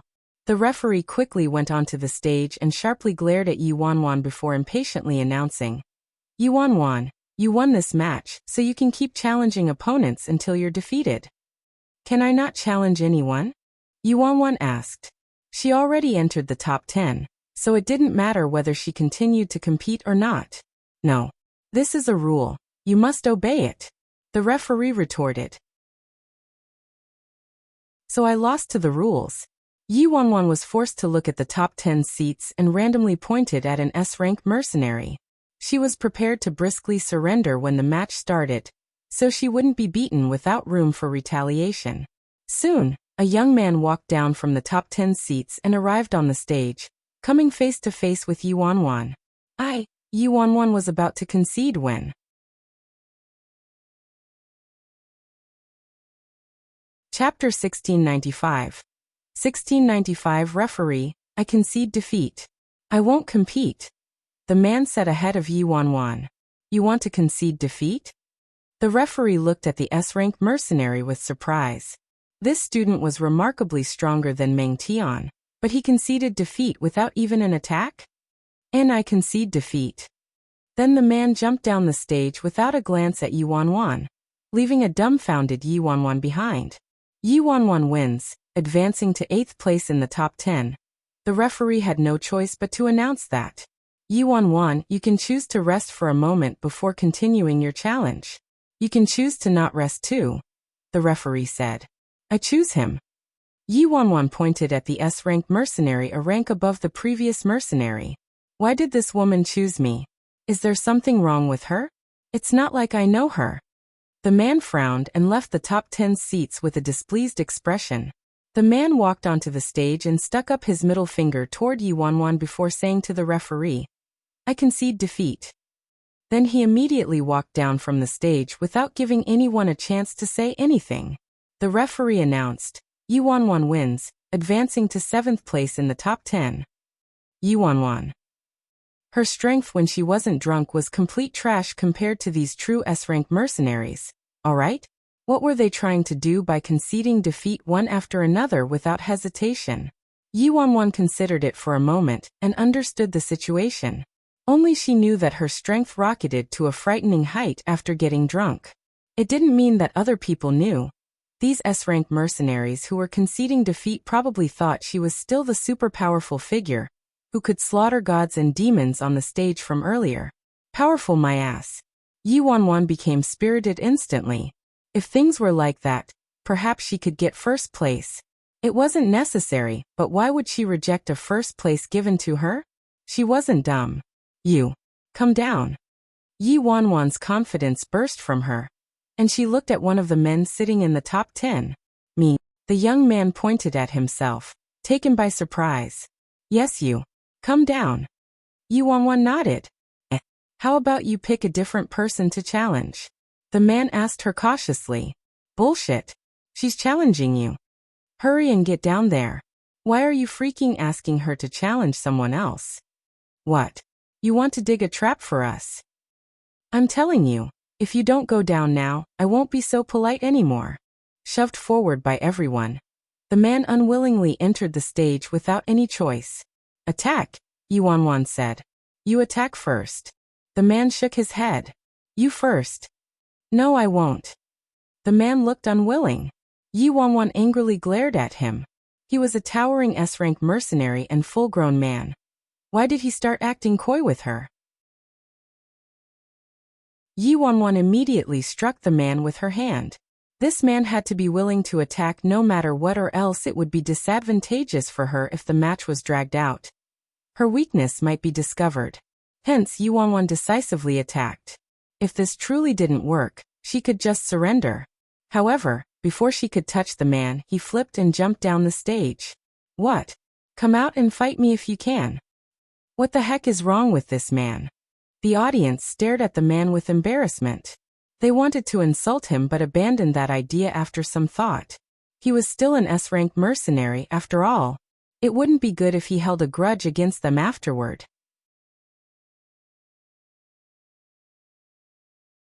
Chapter 1696. Yi Wanwan wins and advances to 6th place in the top 10, the referee declared. Yi Wanwan's eyes shifted as she surveyed the remaining mercenaries in the top 10. She grandiosely proposed, "Don't be so bothersome. Attack together, all of you." A commotion reverberated throughout the venue following her words. Yi Wanwan is at it again. Ji Shiran helplessly smiled as he looked at Yi Wanwan. Meanwhile, Lord Azura furrowed his brows. What if those S-rank mercenaries were too outraged and did all attack at once? How would she get out of that mess then? A thrill surfaced in Elder Gong's eyes as he looked at his new disciple. For some reason, he felt like he was seeing worryless Nya again. Shadows of worryless leaked from every inch of her. No one knew the full depths of his sadness, since worryless left Scarlet Flame's academy. Today he could finally repay it with full interest. From now on, who would dare to say the disciples he taught were mediocre? Even the headmaster looked at Yi Wanwan with intrigue. This girl seemed rather interesting. The remaining S-rank mercenaries in the top 10 looked at each other. Senior brothers, junior brothers, this junior sister seems to be looking down on us? A burly S-rank mercenary got incensed and harshly glared at Yi Wanwan. Heh, you seem to have some misunderstanding. You should omit the word seems to. Another S-rank mercenary chimed in. Do you need to ask? She wants to challenge all of us by herself. Of course she's looking down on us. Senior brothers, junior brothers, how about it? Let's go up and greet that junior sister? Can we act like men? We can't freaking concede defeat before the fight even starts. The burly mercenary looked extraordinarily ferocious. I'm a woman, so I won't go up. I concede defeat. Good luck, men. The good-looking female mercenary left the top 10 seats without a struggle. What's there to be afraid of? Go up and crush her. She's just a woman. What can she beat us all to death? The burly man looked at the silent S-rank mercenaries with disappointment brimming from his face. And, mostly, I'm afraid she'll go crazy again and kill us. Don't forget how Meng Tian passed away. An S-rank mercenary shook his head. What a joke. Meng Tian's an exception. Anyway, there's nothing fearsome about that woman. I can crush her any second. A man in gold robes stood up and met Yi Wanwan's eyes. Yi Wanwan's mood was indescribable right now. Did she act too arrogantly? What if that gold-robed man really went up on the stage? What should she do then? Senior brother, you're right. I support you. The burly man looked incredibly excited and vehemently nodded. However, there's a good saying that's also my life motto. As they say, a good man doesn't fight with a woman. I never hit women, so she should be glad she's a woman, or else I'd definitely kill her today. The gold-robed man turned to the referee. Referee, I concede defeat. Yuanwan, the referee. The mercenaries. The burly mercenary looked flabbergasted. The burly mercenary soon regained his wits and looked after the man's departing figure. He snorted. Heh. Senior brother is right. Senior brother, you have to believe in yourself. You're the most freaking useless. Freaking. It was fine if he didn't have the guts to fight, but he had to pretend he was super awesome. This useless piece of trash.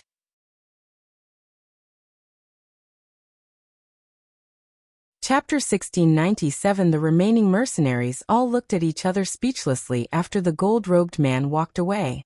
The gold-robed man who conceded defeat and left just now was a middle-tier S-rank mercenary, who could almost be considered average amongst the S-rank mercenaries at Scarlet Flames Academy. At Scarlet Flames Academy, the strength of S-rank mercenary students was varied across the chart. Someone like Meng Tian would be killed in a second if he encountered a top-tier S-rank mercenary. Only normal S-rank mercenaries participated in this year's martial competition, and barely any higher-leveled S-rank mercenaries attended. The majority of them were carrying out missions outside. Forget it, that senior brother's strength is the highest amongst us. But even he surrendered. I won't fight either. An S-rank mercenary turned to the referee and said, I concede defeat. I also concede defeat. The few remaining S-rank mercenaries also conceded defeat, leaving the burly mercenary dumbstruck. They all surrendered? They hadn't even started fighting, so how did they know they would lose for sure? Moreover, even if this woman was formidable, they had numbers on their side, so it was uncertain who'd come out on top if the few of them fought with everything they had. What about you? Are you fighting or conceding? The referee promptly turned to the remaining burly man left in the top 10. The burly mercenary was startled. Are you kidding me? The burly man stared at the referee and snorted. Of course I'm fighting. Then hurry up, the referee responded. Suddenly, the burly man took out his phone from his pocket. Hey, what is it? Yeah, it's me. What? Okay, I'll be right there. The strong man hung up the call with an evidently anxious expression. Not good. My friend got in a car accident and is waiting for a blood transfusion. My blood type happens to be a match, so I gotta go and save my friend. Absolute silence descended on the venue. The referee. Yuanwan, everyone. The burly man glanced at Yuanwan and coldly said, You're lucky, junior sister. If it weren't for my friend getting into a car accident and losing a lot of blood today. You get the point. Yuanwan. You freaking held your phone upside down. The referee climbed onto the stage and announced. Yuanwan obtains first place in this year's martial competition, creating the newest record. She won 37 matches in a row without a single defeat, obtaining 5,000 honor points for breaking a record. Combined with the 10,000 honor points from achieving first place in the competition, she gains a total of 15,000 honor points. Exclamations spread across the audience. She broke the record? Damn. I didn't even notice that Yuanwan actually won 37 matches in a row without losing at all. Impressive. I think Worryless Nya back then only won 23 matches in a row and created the first record for the martial competition. However, the caliber of that year's martial competition was too high. Aside from top-tier S-rank mercenaries, SS-rank mercenaries also participated. Worryless Nya was fearsome indeed, but so what? In the end, she was still surpassed by her younger sister Nya Linglong. Worryless Nya's master is Elder Gong while Nya Linglong's master is Elder Lei He. How accomplished was Elder Gong after he produced Worryless Nya back then? She established all sorts of records at Scarlet Flames Academy, but unfortunately, they were all broken by Nya Linglong afterward. That's right, there's still a considerable distance between Worryless Nya and Nya Linglong.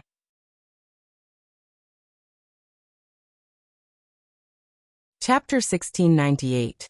1698. I didn't expect Elder Gong's newly accepted disciple to break Nya Linglong's record. Damn, Nya Linglong won 28 rounds, but Yuanwan won 37 rounds. You're comparing Yuanwan to Nya Linglong? Are you trying to be funny? The number of SS-rank mercenaries who participated in the competition from Nya Linglong's year was as many as the amount of fur on a cow's body. The The competitors in these 2 years were a completely different caliber, alright? Even if we ignore that. Yuanwan merely broke one of Nie Linglong's records, and it's an insignificant record. Things like the quantity of S-rank missions, mercenary honor points, and such had brought about Nie Linglong's nearly unrivaled and unshakable reputation at Scarlet Flame's Academy. Many higher-ups couldn't help but nod and praise Yuanwan. Some of them walked toward Elder Gong with a grin on their face as they congratulated him. Haha, Elder Gong, you've truly accepted a disciple with remarkable potential. She's only a D rank but managed to bulldoze through this year's martial competition. Elder Gong, you truly make other people really envious. Elder Gong's face didn't reveal anything, but joy surfaced in his eyes as he said, My awful disciple still has a long journey to travel. She merely got lucky and was able to break the record this time and achieve first place. It's nothing worthy of bragging or praise. Elder Lei he glanced at Elder Gong, his expression so dark that ink could drip from it. This old geezer is actually showing off despite being the one who won in the end. He Linglong, how does it feel to watch your record get broken? A higher-up genially joked while looking at the nearby Nie Linglong.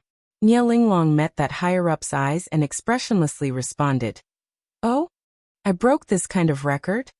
Of course. You won 28 matches in a row the first time you competed in the martial competition, and broke the record of your sister, Worryless Nie. The higher-up nodded frantically.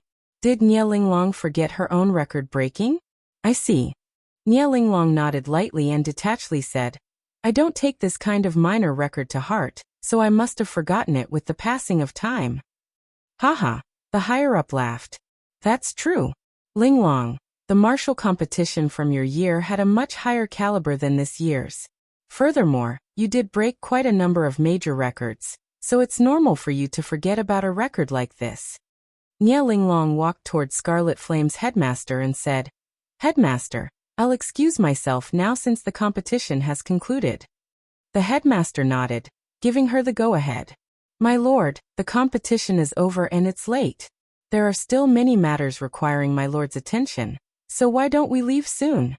Jiang Yin quietly asked the expressionless man next to him. Then I'll also excuse myself now. Seeing the dust settle for this competition and everyone's successive departures, Lord Azura stood up and said, I'll be taking my leave now, headmaster. Help yourself, Lord Azura. The headmaster nodded. Lord Azura merely walked a few steps before suddenly turning around, his bone-chilling gaze landing on the unmoving Ji Xiran. Emperor Ji seems to be abundant in free time. The competition has already ended, so why is Emperor Ji still staying? Lord Azura aloofly asked the other man. Ji Xiran smiled faintly. May I ask what it has to do with Lord Azura whether I have an abundance of free time, and whether or not I'm staying or leaving?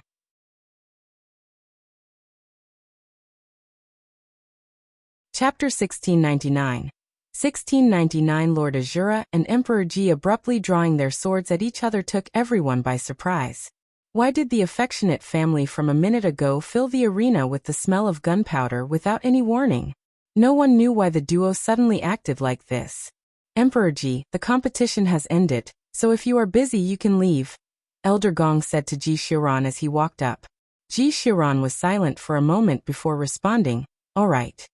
After bidding the headmaster farewell, Ji Xiran looked at Lord Azura. If you please, Lord Azura. Under everyone's shocked gazes, Emperor Ji and Lord Azura left side by side without another word between them. On the stage, Yuanwan was speechless. These two were rather strange. However, what baffled Yuanwan was, did Lord Azura recognize her? If Lord Azura wasn't Si Yihan, how could he recognize her in this disguise? Yuanwan didn't deliberate the matter too deeply, since she was nearly certain that Lord Azura was Si Yihan. Any further contemplation was meaningless. She then became puzzled. From this competition, she earned 5,000 honor points from creating a new record and 10,000 points from achieving first place. Combined with the 10,000 points from completing 2A rank missions from earlier, she now possessed 25,000 honor points in total. It sounded rather nice, but what was the point of these mercenary honor points? Wanwan, come here, Elder Gong said to her with a smile from the VIP seats. Yi Wanwan immediately walked toward Elder Gong and greeted him with a cheerful grin. Master. N. Wanwan, your result from the martial competition exceeded my expectations. You broke a record and even won first place. Elder Gong looked immensely satisfied. Master, I'm mediocre. It was all because those senior brothers and sisters were easy on me and purposely conceded defeat. Otherwise, how could I have gotten first place? Yi Wanwan responded with a soft chuckle. The nearby elder Leahy imperceptibly glanced at them. Those last few people were easy on Yi Wanwan, but of his disciples, one was killed while the other was injured by Yi Wanwan? Haha, great, great, great. I'm comforted by your humility, Elder Gong said joyously. Elder Gong continued. Wanwan, you now possess 25,000 honor points, so you can promote your own mercenary rank. 25,000 points are just enough for a promotion to A rank. Through Elder Gong's explanation, Yi Wanwan finally understood that to become a high-ranking mercenary at Scarlet Flame's Academy and enjoy the finest treatment, a person had to have enough mercenary honor points on top of possessing the appropriate strength.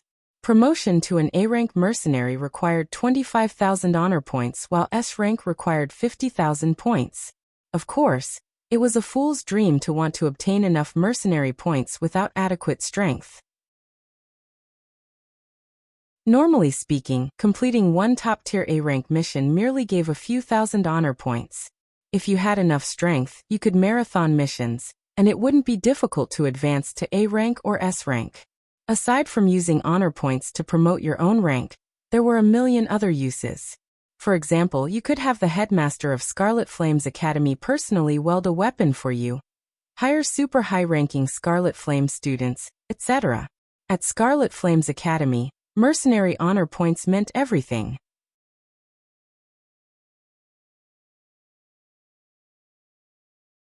Chapter 1700. Wanwan, promote yourself to A-rank first, then do more missions.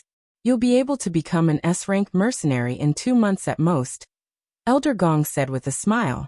Yi Wanwan shook her head. She didn't think much of mercenary honor points before Elder Gong's explanation. Now though, she discovered that the uses of honor points were too immense. Master, I won't promote my mercenary rank yet. Yi Wanwan refuted after a moment of deliberation. What did you say? Elder Gong knitted his brows. She won't promote her mercenary rank? The treatment of a D-rank mercenary versus an A-rank mercenary in the mercenary world was worlds apart. I wonder, can I use my honor points to request Sir Headmaster to help me with something? Yi Wanwan turned to the nearby headmaster with hope in her eyes. It would be a fairy tale for her to recover her memories relying on herself alone. However, if Scarlet Flame's headmaster was willing to help, then her chances of recovering her memories would be tremendous. Of course you can, the headmaster responded with a smile. My weapon welding abilities are passable too. Wanwan, the headmaster's weapon welding abilities in the independent state are unrivaled. Master would approve if you wanted to use your honor points to request the headmaster to help you weld a handy weapon. Of course, you could also request the headmaster to give you instructions in different areas, including martial techniques, Elder Gong explained.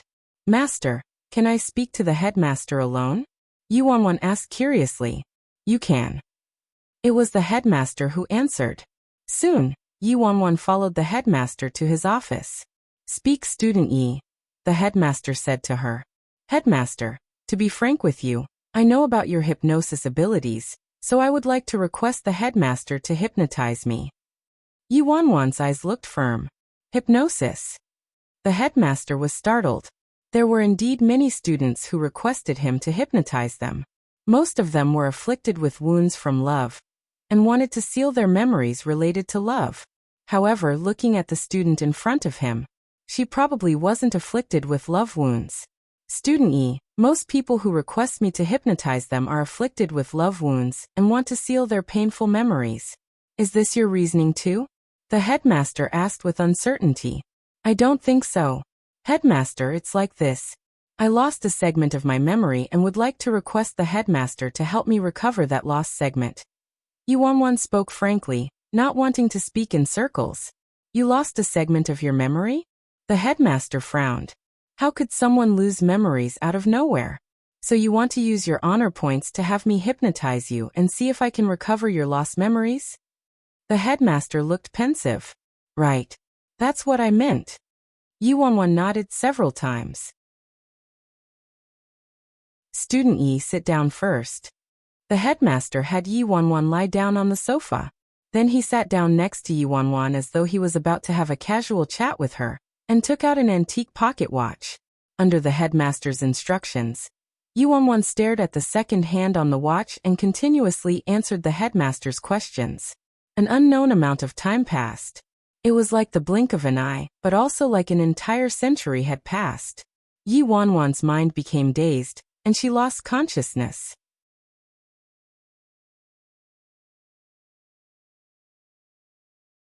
Chapter 1701. 1701. Drifting between consciousness and unconsciousness. Yi Wanwan seemed to return to her childhood. Next to a brook, an imposing elderly man slowly walked toward a girl with an austere expression, and gently knelt down, taking the girl into his arms. Grandpa, I miss Dad and Mom. I want to go home. The girl's clear eyes fogged with mist. However, the elderly man shook his head and solemnly looked at the girl. Your dad and mom passed away already. From now on, you and Grandpa will stick together. Don't think about your dad and mom anymore. Do you understand? No. Grandpa, I miss Dad and Mom. The mist in the girl's eyes turned into tears and dripped down. The elderly man ignored the girl and picked her up, walking away from the brook. A while later, the elderly man finally said, Worryless, remember that Grandpa named you Worryless because I hope for you to be forever happy and without worry. Your dad and mom aren't worthy of being parents. Your mother especially would rather oppose me over your father. Say, Worryless, what right do disloyal, unfilial, and heartless people like them have to be your parents? From now on, don't mention them and consider them both dead. Grandpa will take good care of you. No one in this world is allowed to make my little Worryless suffer the slightest grievance. President, we should leave. Several middle-aged men who appeared spoke to the elderly man. They reverently escorted the girl and the elderly man into a car. At that moment, a splitting pain ripped through Yi Wanwan's mind. The scene skipped. She fell to the ground on her knees, her body covered in blood and disbelief and terror brimming from her eyes. This was an unimaginable type of despair and helplessness. It was more terrifying than the destruction of the world. A shocked cry escaped Yi Wanwan's lips and her tightly shut eyes shot open as she sprang up from the sofa. Yi Wanwan was soaked from sweat from her hair to her clothes. She looked like she just climbed out of a pool. She was unable to disperse the immense despair and terror from her mind. She swore that she had never felt anything that intolerable in her life. You're awake. Before Yi Wanwan could contemplate it any longer, the headmaster spoke. He was sitting in a nearby office chair and drinking a cup of light-colored tea, while looking at her intently. Yi Wanwan frowned deeply and harshly slapped her head with her right hand. There was no need to let others know about this kind of splitting agony. Yi Wanwan was previously doubtful whether the headmaster's technique was enough to help her recover her memories, but it now appeared that her worries were unnecessary. The amount of information that she obtained this time was clearer than before. She could even faintly see her grandpa's appearance. Furthermore, her previous memories were fragmented, but today's memories were continuous. Before, she was puzzled why the grandpa in her memory kept telling her that her parents passed away already, but she finally understood after this hypnosis session. It was evident from Grandpa's words that he was extremely dissatisfied with Patriarch Nya and Madame Nya, due to something that her parents did. Hence, he purposely said her parents were dead.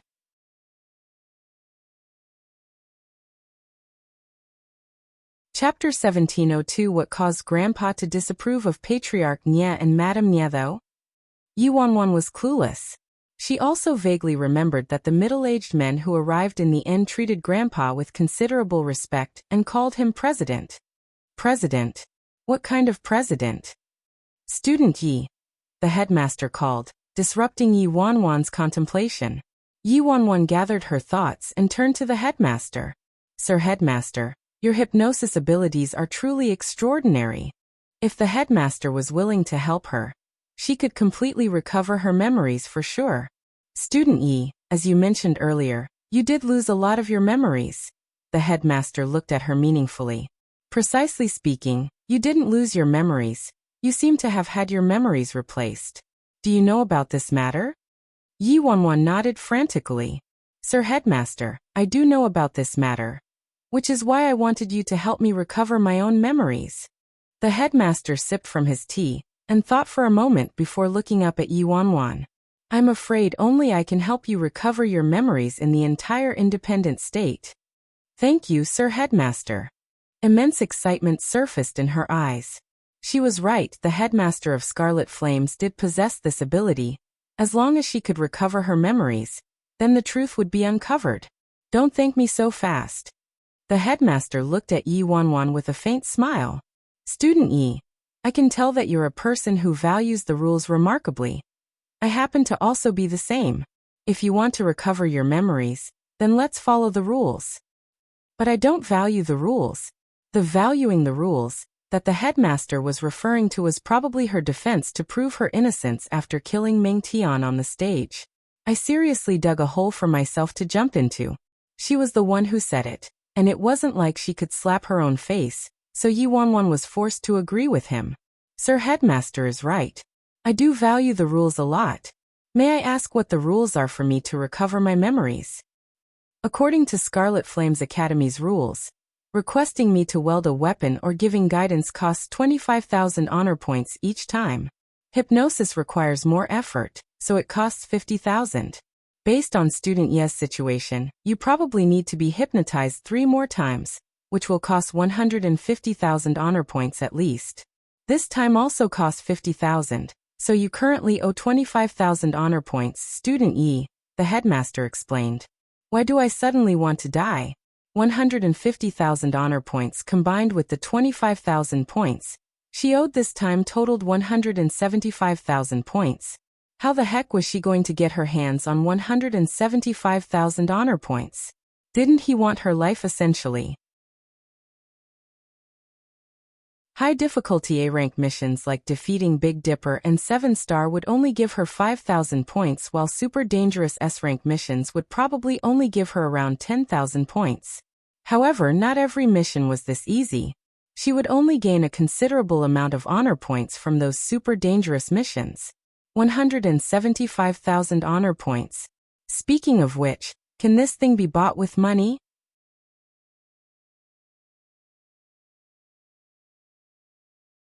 Chapter 1703. Someone like eldest young Master Shin started as an S-rank mercenary.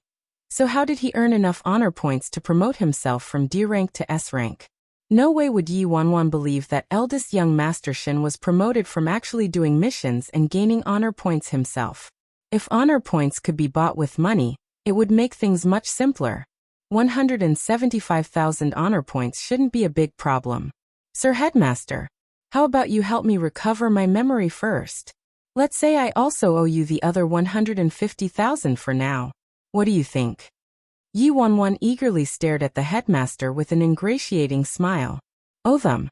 The headmaster was startled. This was the first time someone dared to bring up this kind of request to him at Scarlet Flames Academy. Yi Wanwan already owed 25,000 honor points, which was already a first in the history of Scarlet Flames Academy. Now this girl actually wanted to owe him the other 150,000 too? What an utter fantasy. No. You already owe 25,000 honor points, so you must pay back the honor points first. You aren't allowed to owe honor points from now on. The headmaster solemnly looked at Yi Wanwan. Fine. Yi Wanwan looked helpless.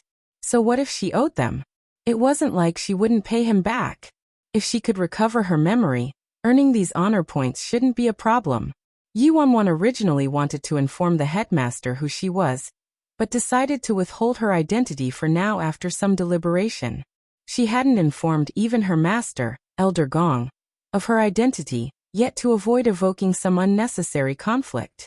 A moment later, Yi Wanwan stood up and bade farewell to the headmaster. Her top priority right now was to earn more honor points at Scarlet Flames Academy. She only needed 175,000 to recover her memory. After leaving the headmaster's office, Yi Wanwan headed to the mission issuance area. As usual, the mission issuance area was crowded with people. There were quite a few new missions posted these past 2 days that offered decent honor points. Damn. Yi Wanwan's here. Several conversing A-rank mercenaries saw Yi Wanwan walking toward them, and were taken by surprise. After this year's martial competition, Yi Wanwan skyrocketed to fame, and her name was rather well known at Scarlet Flame's Academy now. Sis Wanwan. Several A-rank mercenaries instantly gathered around her, each of them passionate as fire. Yi Wanwan was dumbfounded. In her time at Scarlet Flame's Academy, even some C-rank mercenaries didn't act friendly to her, let alone these high-ranking mercenaries. As expected, any place in the independent state required you to be strong to have any say, even a mercenary academy. Without strength, no one would pay attention to you. With enough strength displayed, everything would be different. Sis Wanwan, you're really awesome. Meng Tian and Meng Ke were simply scum. Everyone's satisfied you killed Meng Tian, and seriously injured Meng Ke. An A-rank mercenary looked at Yi Wanwan, overwrought with excitement. Elder Lei He's numerous disciples formed a faction of their own, and many high-ranking mercenaries allied with them at Scarlet Flame's Academy. Normally, no one dared to provoke Meng Tian and his cohort. Judging from the reactions of these A-rank mercenaries, Yi Wanwan obtained a glance at how often Meng Tian and Meng Ke terrorized other people.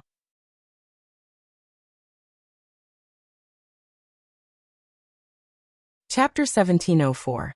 1704 Yi Wanwan didn't find it strange since Meng Tian and Meng Ke were the disciples of an elder with extraordinary strength themselves, so why would they care about mercenaries inferior to them?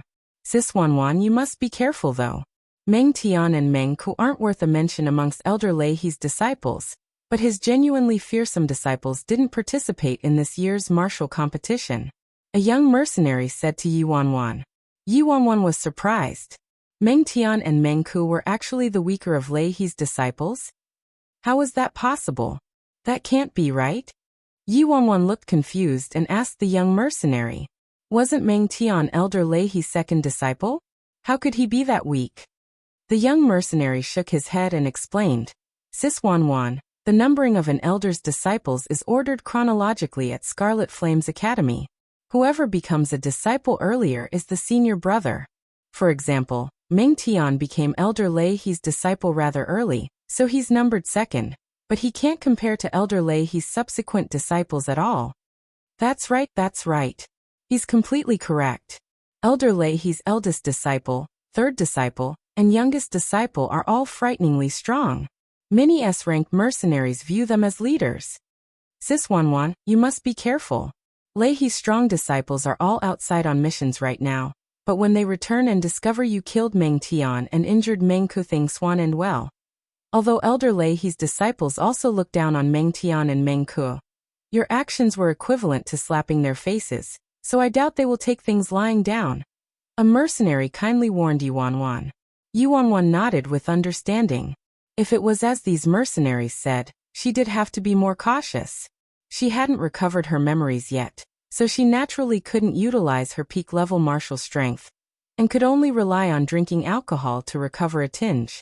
However, the headmaster had clearly laid down the law that she'd be responsible for any trouble that she caused after drinking alcohol from now on. Thank you for your reminders, everyone. I understand, Yi Wanwan said to the A-rank mercenaries around her with a friendly smile. Oh right, Sis Wanwan, Elder Lei He's disciples have bad blood with another group of top-notch mercenaries, and the two factions have gotten into unbreakable scuffles many times. If you're truly worried, Sis Wanwan, you can join the other faction. This way, an A-rank mercenary suggested while rubbing his chin. Yi Wanwan didn't vocalize an opinion on this. She didn't come to Scarlet Flame's Academy to stir trouble, and her top priority right now was to accept more missions and accumulate more honor points. She wasn't interested in joining any factions and didn't find it necessary. Sis Wanwan, did you come here to accept a mission? A female A-rank mercenary curiously looked at Yi Wanwan. Yeah, I want to accept some high-point missions, Yi Wanwan truthfully replied with a nod. You're tuning in to the Li Mei's Wuxia Whispers YouTube channel. We're so grateful for your support, and don't forget to subscribe to join us on this incredible journey through captivating stories. Your generosity through donations truly makes a world of difference, as it's the primary source of revenue that allows me to expand and enhance this channel for you. Thank you from the bottom of my heart for being a part of this adventure.